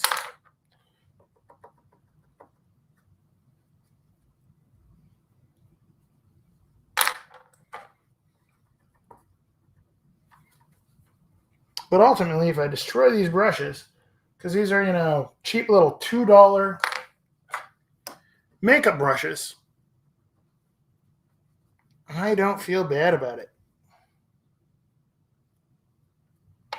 Yeah, so highly recommend this. This is something that I just learned and trying out.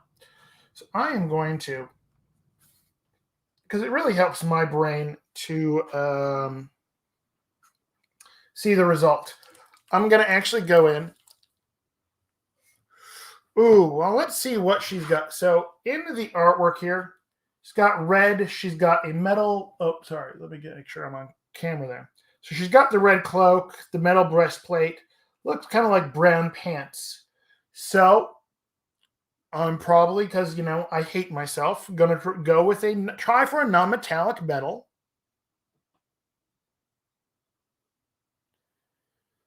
Ooh, oil paints. I have not tried doing oil paints yet. I'm not set up to do that. I tend to use, mostly the Reaper MSPs. Heard oil paints would be really cool. But I'm going to probably do a non-metallic on her breastplate there. Going with a non-metallic steel look. But obviously it's going to be highlighted with the fire colors. So it's going to be a bit of a try here. But first things first, I'm actually going to go in and I'm going to paint the rim of the base. That's where the universe ends for me. I'm actually going to, sorry, Karis, sorry, Riva, you're coming off there. I need one of these. I need one of my taller base things there. One of these. This just holds better than the cork. So I'm going to paint in the rim of the base. So my approach on base rims is I paint the rims on all of my bases black. because that's where the universe ends. The rim of the base doesn't exist in my universe, as it were. And so it also photographs better.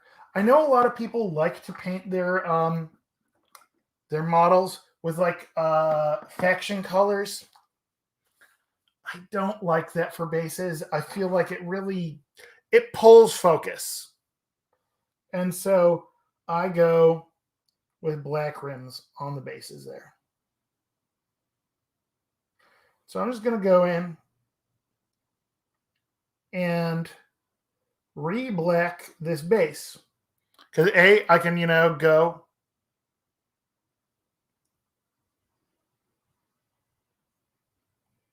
I got plenty, this is early on. I can go back and fix this up. Then it helps me to see how well the glowing is reads as I work on it.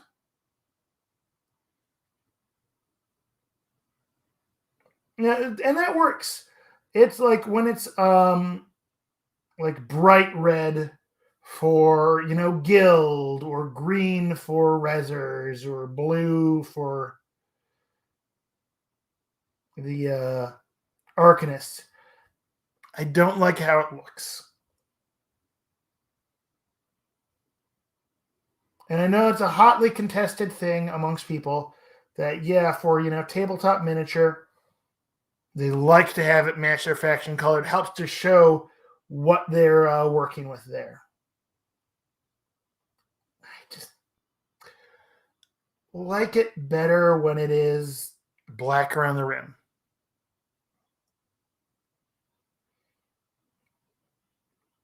It photographs really well. Uh-oh. Jay, what's the joke?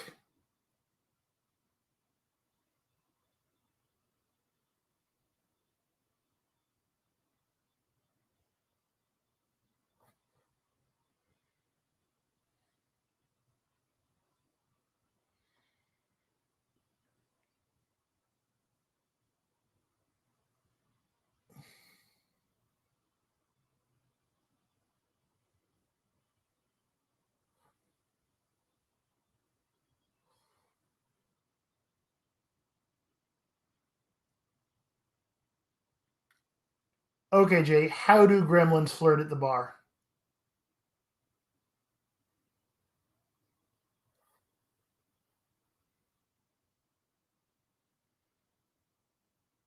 Oh. Oh.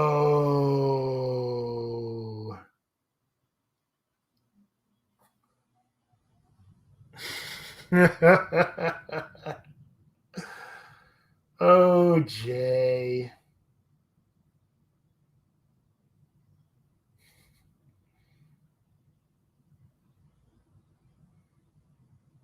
That's pretty good, though.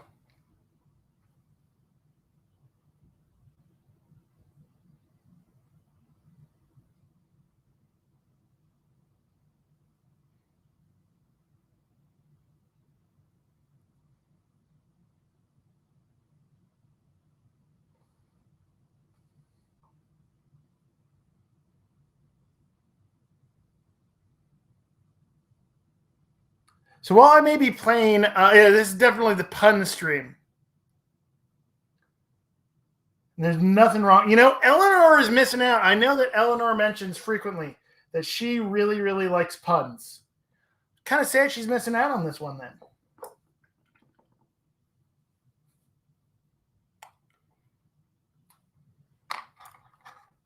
But now I'm going to tell you an absolutely terrible, terrible joke. And now got to predicate this off of the fact that deep down, even though I may be playing a lot of the Neverborn right now, I am an arcanist at heart. That's where my love lies. So you got to predicate this with that.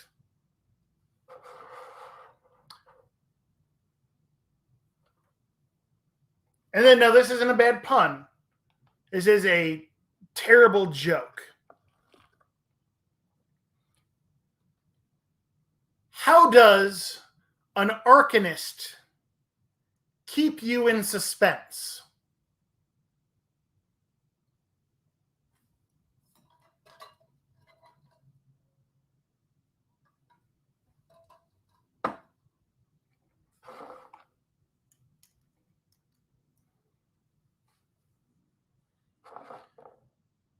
So now that black's dried on there, we're going to go on here and start. I believe it is going to actually, I'm actually going to glue her on here now.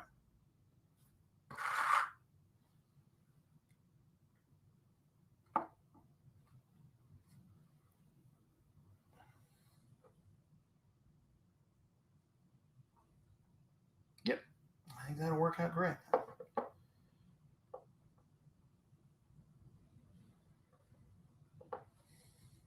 Ha ha ha!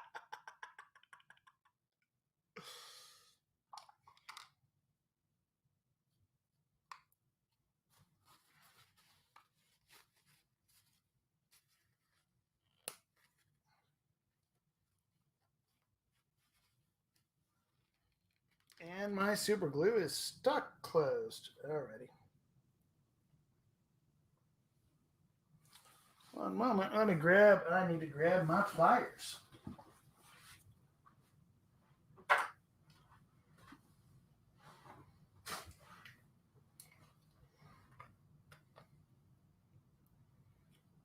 Alright. I guess that super glue is permanently closed shut. Time to open up a new super glue. Alright. There we go.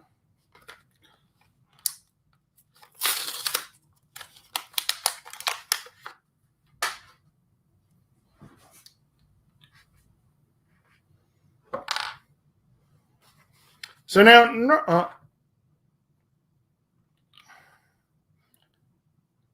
what does Lilith use to carry her terror tots?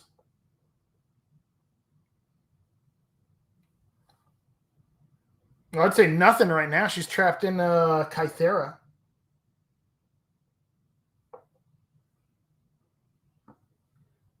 Ha!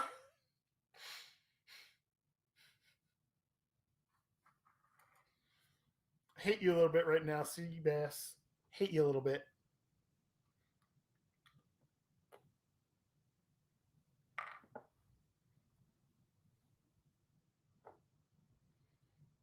So now, normally I wouldn't, I don't like super glue all that much. Yeah, I'd be very, very careful here. But because we're super early in the paint job here, I could totally put this on there.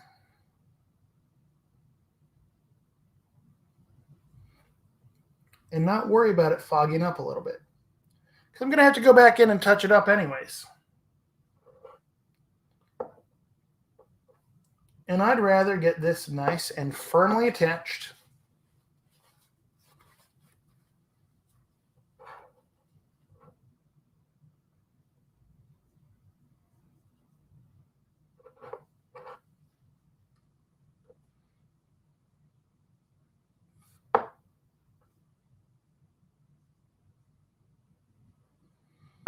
Okay, yeah, went a little overboard with it, and I'm okay with it.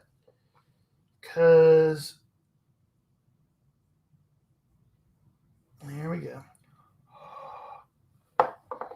I want her, it's not a big deal if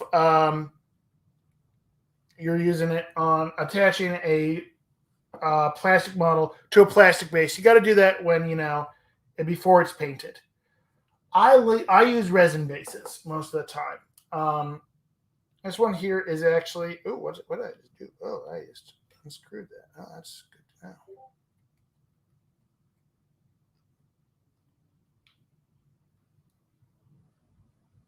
know. Yeah, actually it'll fog up. So using super glue on a model you on a painted model, you actually run the risk of it actually getting a little bit foggy on there. Because we're so early on this, I'm okay with that because I can always paint over that. But I like to use resin bases or a base topper. I like the Wyrd base toppers. This is one I actually sculpted myself, and doing that on there. So now I just need to avoid getting my bristles anywhere near down there. But time to figure out exactly what we're going to do with her hair and her body. So they've got her as blonde on here. So let's go. It's time to start laying in some base coats on her there. So here we go. Just going to grab a new paper towel.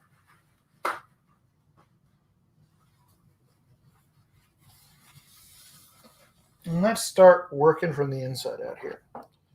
And with her, like with Deacon, I'm going to be, I literally just got a vortex mixer that on Thursday. So I keep forgetting I have it. And so I keep going to shake it up. I'm like, wait a minute, I got my little automatic bristle thing here. She seriously went Super Saiyan, man.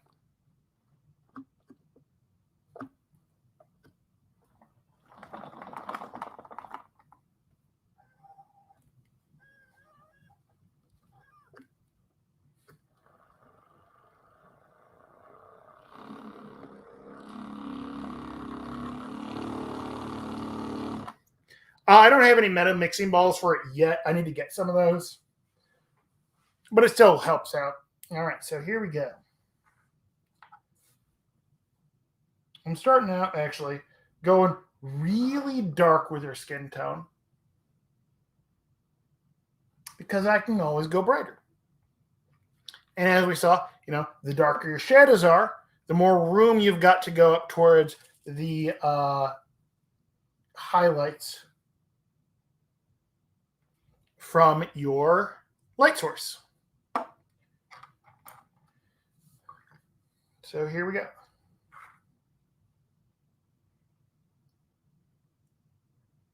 And I am a big fan of, so these are the Reaper MSP skin tones. I'm starting with dark highlight, which I'm using as my shadow. Which I know sounds a little bit backwards, but it's the, so I end up going with, they work kind of triadically here.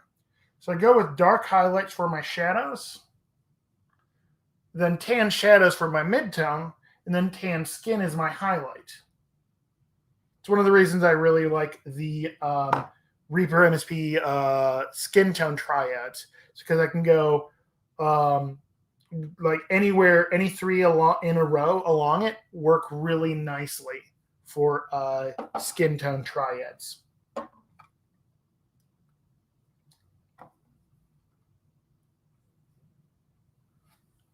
Now, okay, so those are paints all the way. So.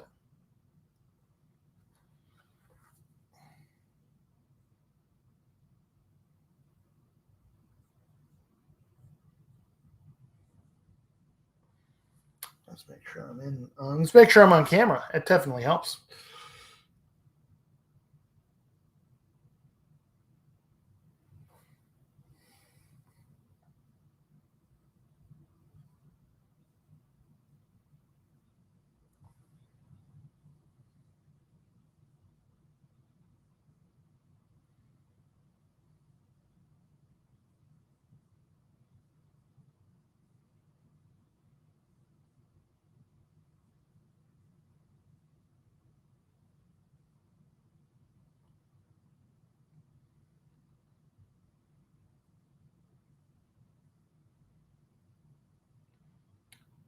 So I know they've got an olive skin tones.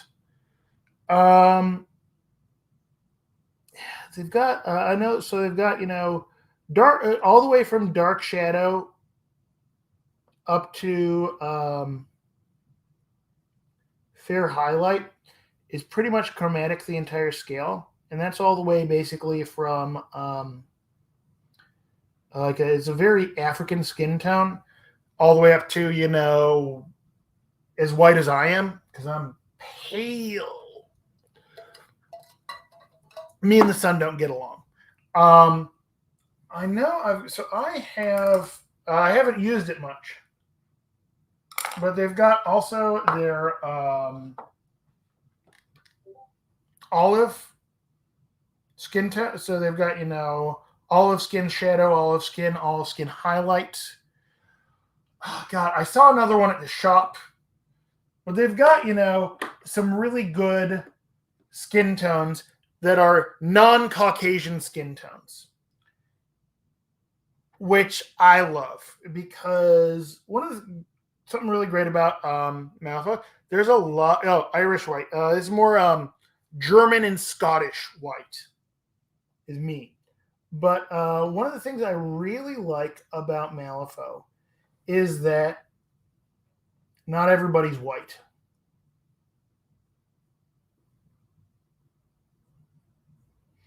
And that we see in a lot of the concept art.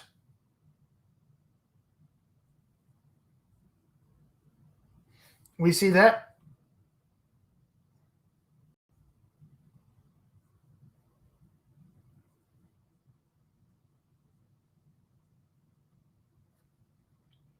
And, we've got, the heavily Asian influenced faction. We've got the Ortegas.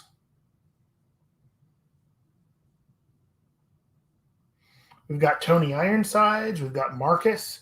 So I really enjoy that. But the problem is that a lot of companies, their skin tones are all straight up Caucasian skin tones. They don't have a non-Caucasian skin tone.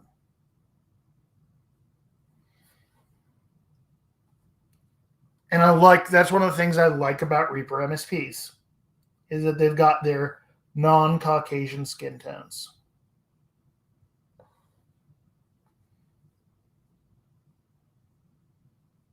And if you go check out my Instagram, Top Doug Design on Instagram. I recently painted up M3 Marcus. I've had, the M2 Marcus painted up for a long time. Oh no, that's so very, very sad, Seabass. But so yeah, I think M2 Marcus is my favorite Marcus sculpt. But I painted up the newest iteration of Marcus because I wanted him to match the basing and color scheme that I had for another crew, that I had for my crazy, as I refer to it, the Jurassic Park crew. So it was Titania and the dinosaur and the Gorar and Arugaru. So Neverborn themed. And so I wanted a Marcus to match up with that.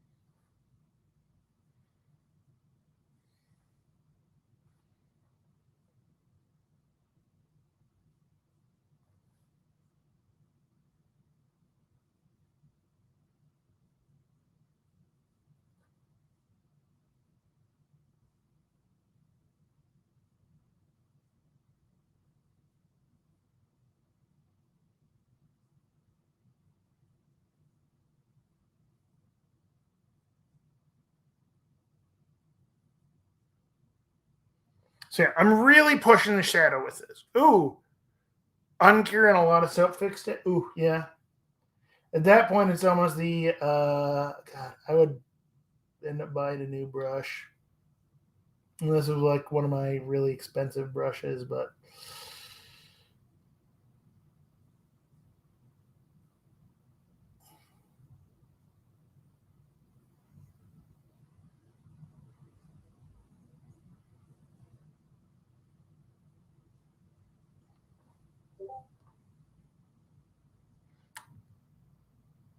oh yeah, I don't know. A sable, I think it would be that. I believe that would kill it.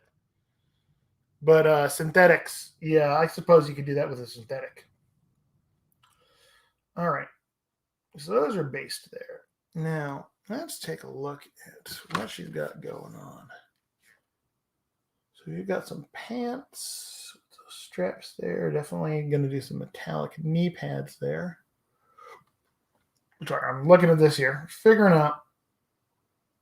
So I like the idea of the red coat.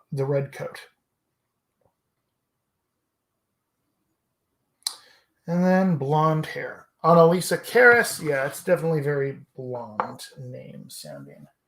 So let's see. And called that Amber Gold. Yeah, I think. Let's see. Yeah, I don't really like that one.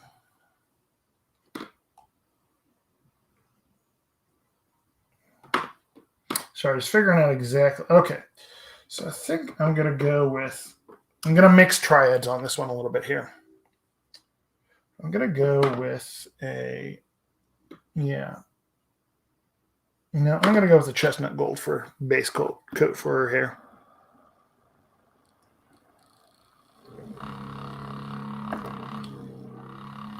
Hey, Scarboy, thanks for the follow.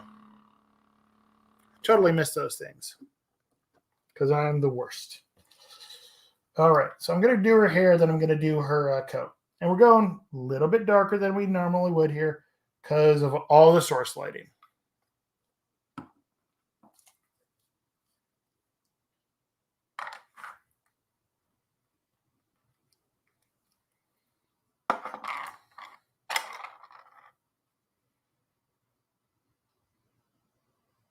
This is easier for source lighting reads better on a dark model.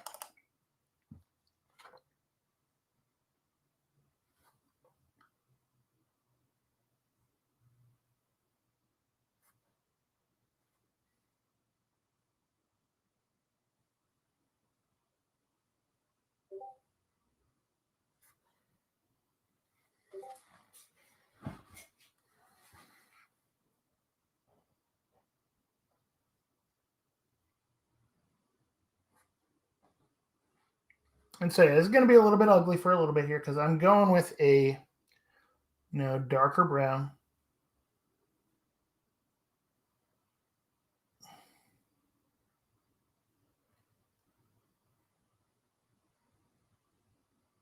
But trust the process. It'll work in the end.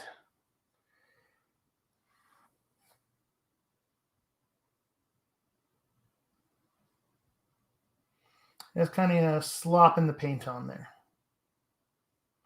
Really like the sculpt. That I like how her hair looks a lot like flames.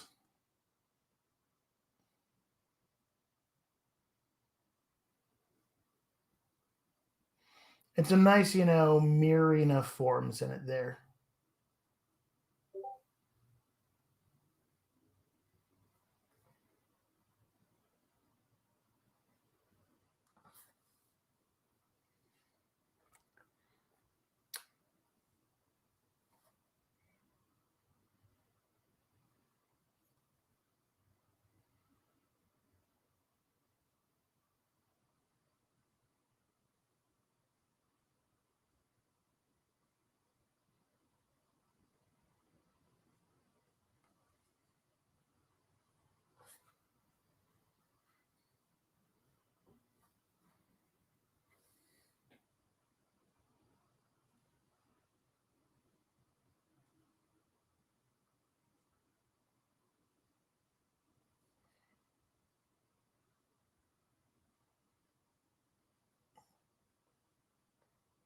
I'm really excited to get new Karis to the table.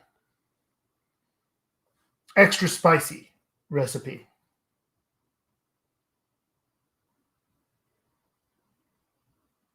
Because Karis is always one of those models that I love the concept of her. I love her concept. Alrighty, so now let's get deep red. All right, I'm going with the deepest red I have. I'm going with my brick red, my red brick.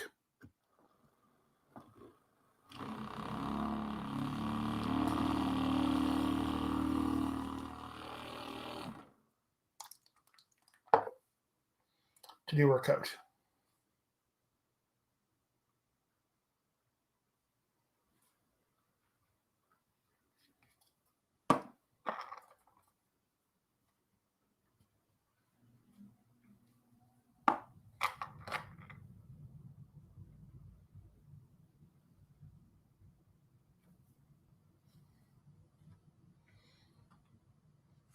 Because this worked out really, really nicely on Deacon there. Ooh, I may have thinned that a little too much.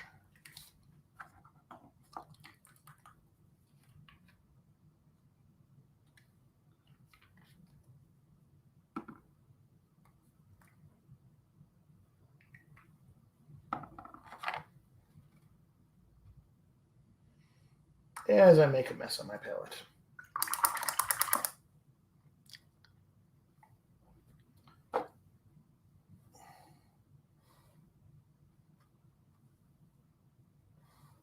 Nice, there we go. It's going to be a really, really deep red. I'm going to put a couple coats on this there, because I still go with thin coats. There we go. Starting to get that in there.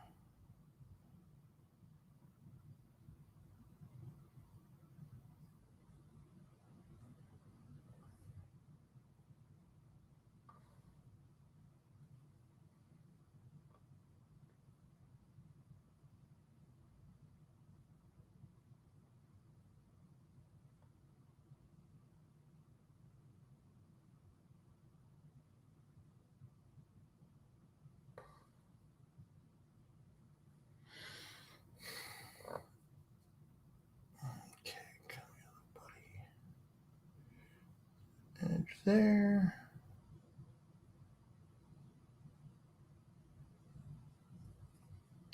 It's going to look a little messy for a little while here.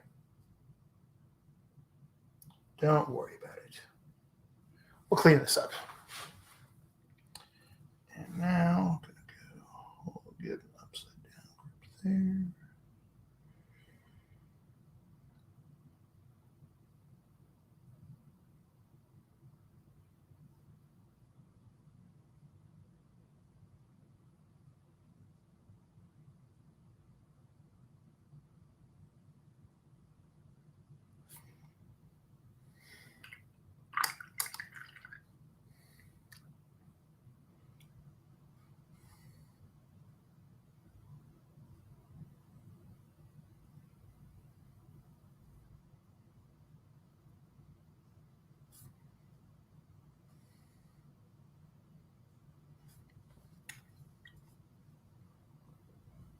I also think Karis has got some really cool lore to her.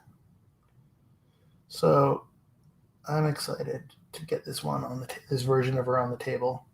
Because I feel like it's the, now I have reached my final form.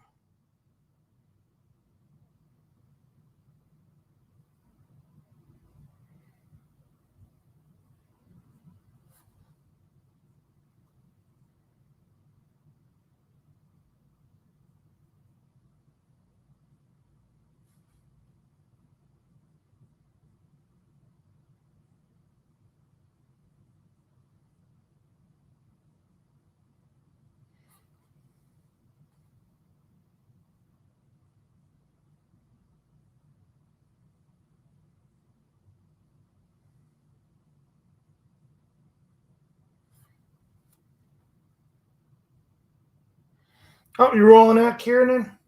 Have a wonderful day. Thanks for coming and hanging out.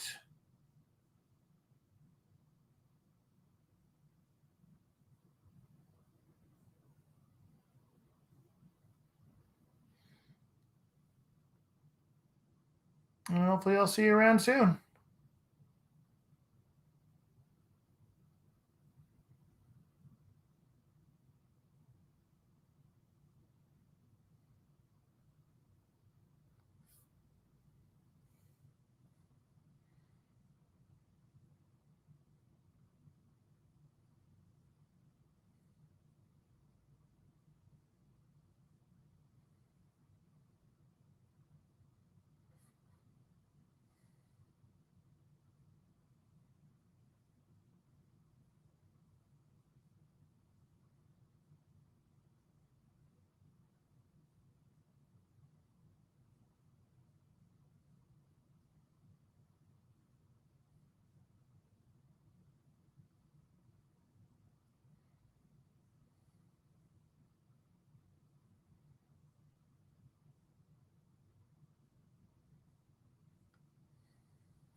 I do love this red. This is just a really nice deep burgundy. I love this. The how this goes up to that nice kind. It can go all the way from this deep burgundy all the way up to the bright flame colors, chromatically, if I really wanted to. So I like that. That's why I like the Reapers. Also, the other thing is that I've got this really, really deep dark color. But as you can see, I'm actually able to do it very, very translucently here. And that a lot of paint ranges,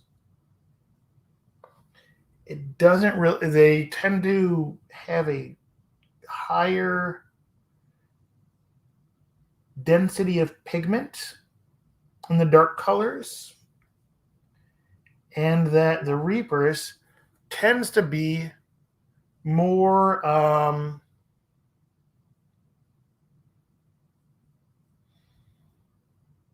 consistent across the range, that you can have really dark color without having too heavy of an opacity, which is that makes it easier to blend.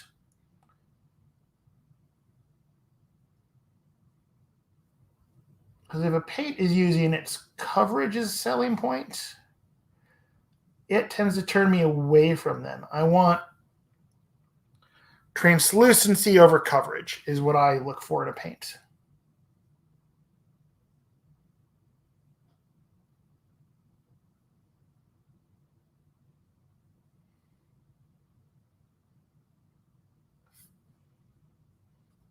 And I totally understand, going for a high opacity paint gets paint on something really, really fast.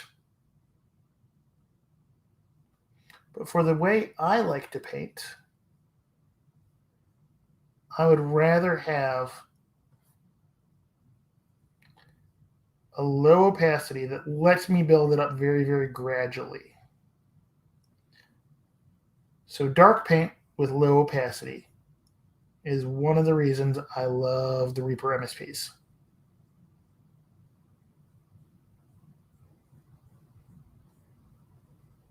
Is that I can thin them down to a glaze without it, going to crap. A lot of the Citadel paints have a hard time thinning all the way down to a glaze without them just kind of losing their paint-like properties.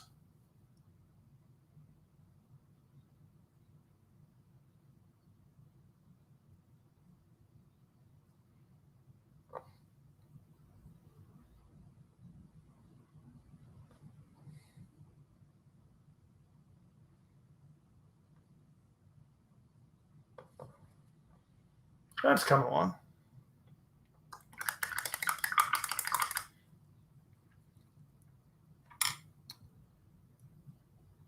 Now her boots and her belts and straps there. Wow. And kind of a brown and all the same color. And the metal. And I've always got flames on there that I gotta touch up. Knee pads. Okay. So it's kind of contemplating the paint scheme.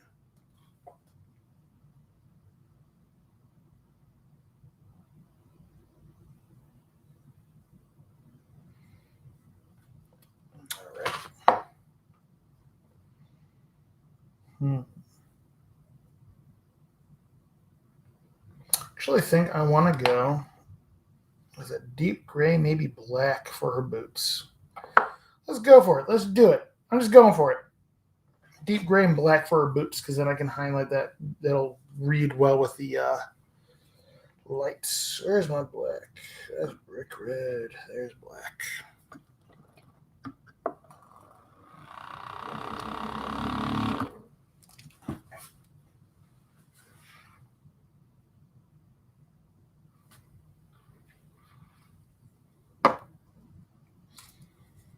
I think it'll look nice. Besides, black and red are my favorite colors.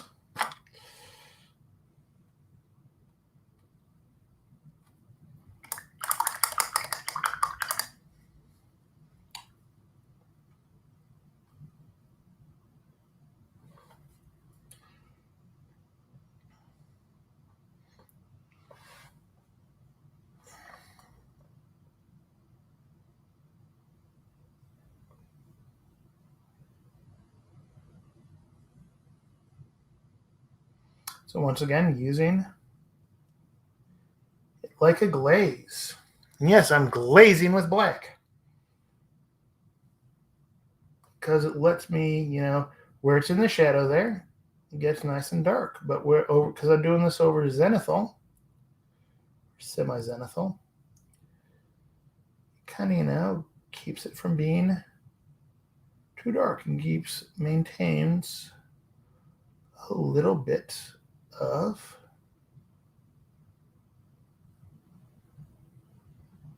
that color, the shading underneath.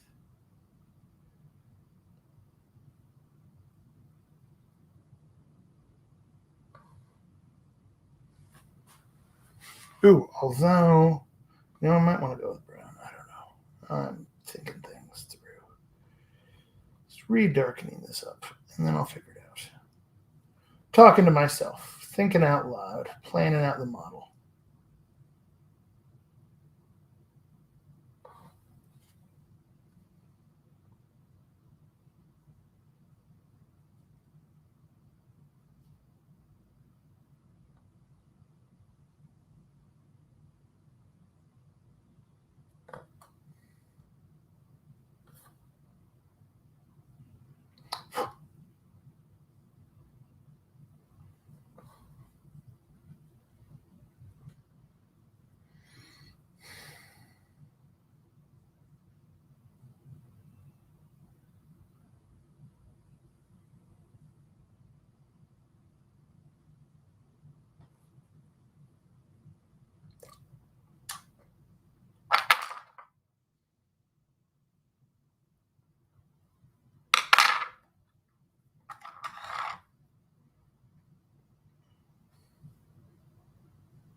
So yeah, this is coming along.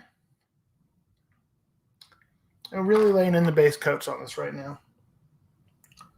Got to get, the groundwork in there, and then it all works out nicely in the end. Because painting is a journey, and I don't know where I'm going.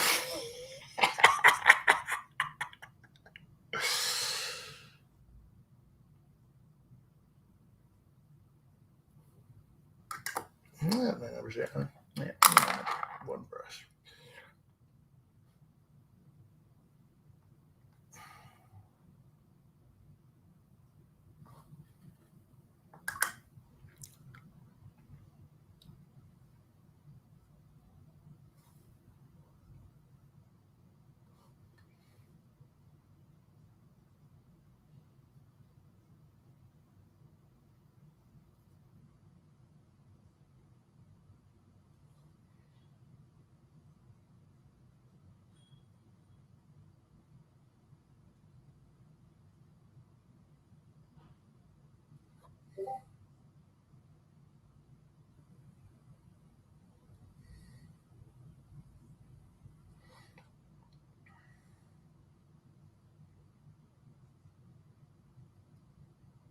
As you kind of going in and making this all really dark on here. It's going to help to more properly sell the non-metallics when I do the non-metallic metals there. And the the deep colors on there, and it'll help to sell the bright colors a little bit better.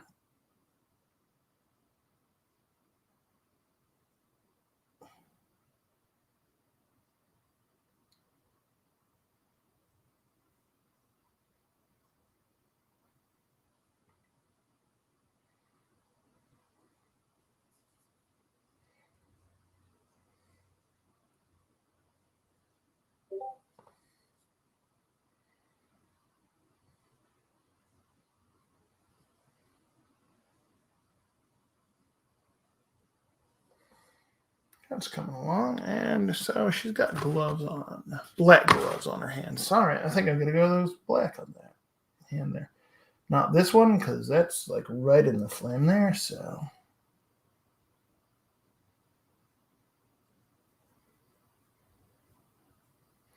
So that glove on her left hand there, I don't need to paint black at all. So it's like the wrapped in flame there. That would end up being totally there. So I'm just going to get this one.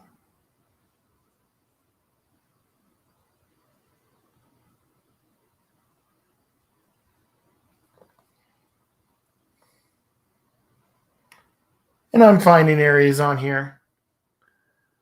Hey, DJB, probably mispronouncing that. I apologize for my mispronunciations. How you doing today?